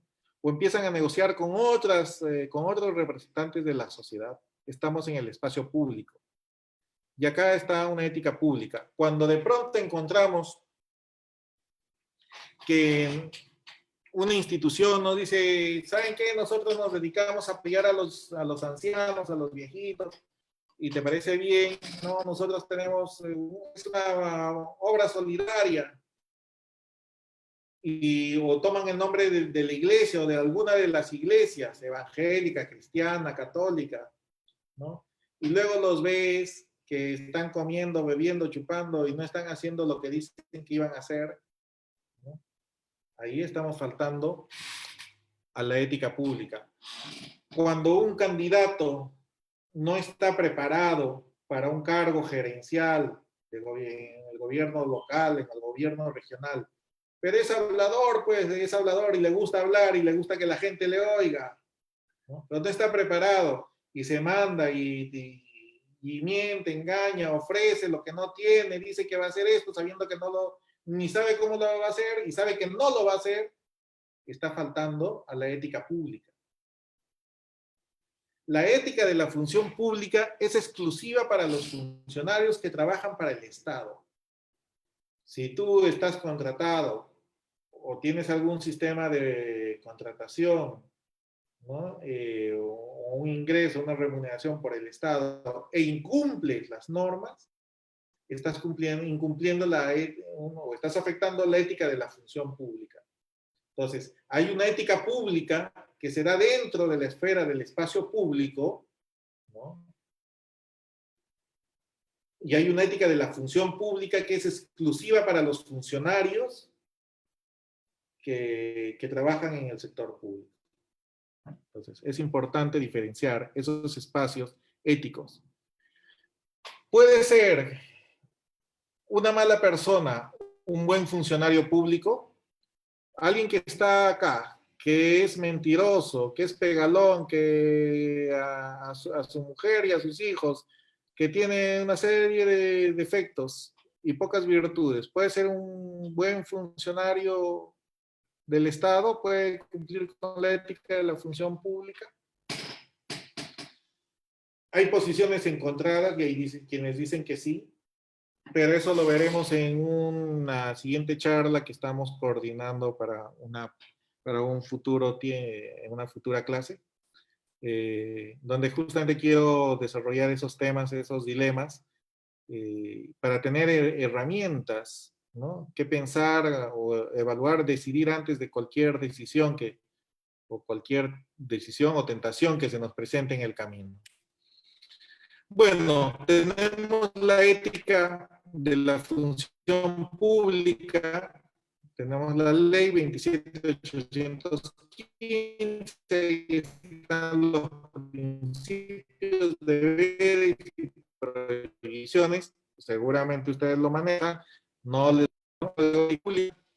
y es importante acá. Hay una ética de la función pública que está regulado por el código y por varias normas. Perdonen.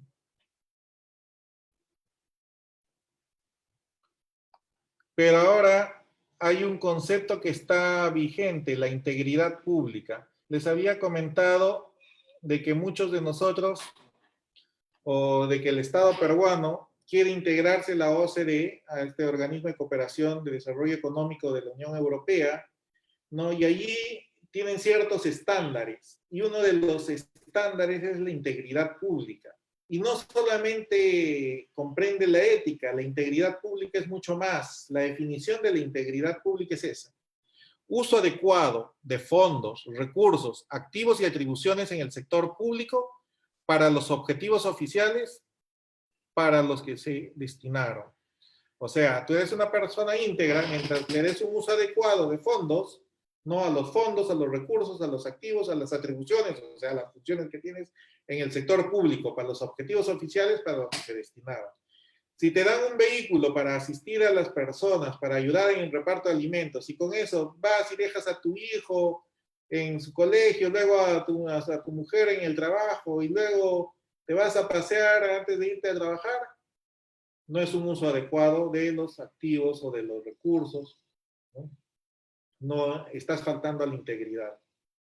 La integridad también dice la OCDE, alineación consistente con y en cumplimiento de... Doctor, disculpe Sí, que lo interrumpa. bien. Dime, Doctor, dime. tenemos un inconveniente. Después de usted teníamos otra conferencia Oh, más. ya, no te Eh, preocupes. por favor, tendríamos que cortar a más a las 7:10, por favor. Ya, mira, justamente ya estábamos terminando porque usted está tocando el tema de la ética, ya, que es un tema importante, pero desarrollaremos después, no hay ningún problema. Solamente quiero recalcar acá, aprovechamiento de tecnología, en todas las láminas vienen a desarrollar los conceptos de forma esquemática. En estas láminas, acá están los pilares de modernización, ¿no? Todas estas láminas ya básicamente las he explicado, ya las van a poder ustedes ver, ¿no? Y vienen a repetir, porque quiero acreditar de que el sistema normativo, todo lo que es el Estado, la gestión pública, las políticas públicas, es un todo. Y poco a poco como Estado nos vamos ordenando, nos vamos adecuando. Les voy a pasar las láminas, repasen, revisen, por favor, Gabriela, si en el camino les queda alguna duda, alguna inquietud de lo que he venido comentando, explicando, o de las láminas que me han faltado explicar, con toda confianza, allí está mi correo en la primera lámina. Pueden escribirme con absoluta confianza, cualquier duda, cualquier inquietud, si quieren desarrollar algún material adicional, yo con todo gusto les proveo, lo conversamos sin ningún inconveniente. Yo estoy a su servicio. Más bien me van a disculpar que me haya extendido, pero es un tema inquietante que me gusta mucho, ¿no? Y nada, ya nos hemos excedido algunos minutos. Muchísimas gracias. Quedo a su servicio, quedo a su atención, por favor, nuevamente, si queda alguna inquietud de lo que les he explicado o de lo que van a revisar, tienen el correo institucional, mi correo particular, ahí está en la primera lámina, escríbame con total y absoluta confianza. Dicho eso, muchísimas gracias, solamente me queda agradecerles a ustedes, nada más. Muchas gracias a usted también, doctor, por aceptar la invitación. No, gracias. Ya conversamos después entonces, Gabriela. Sí, doctor. Listo, gracias. Gracias a usted.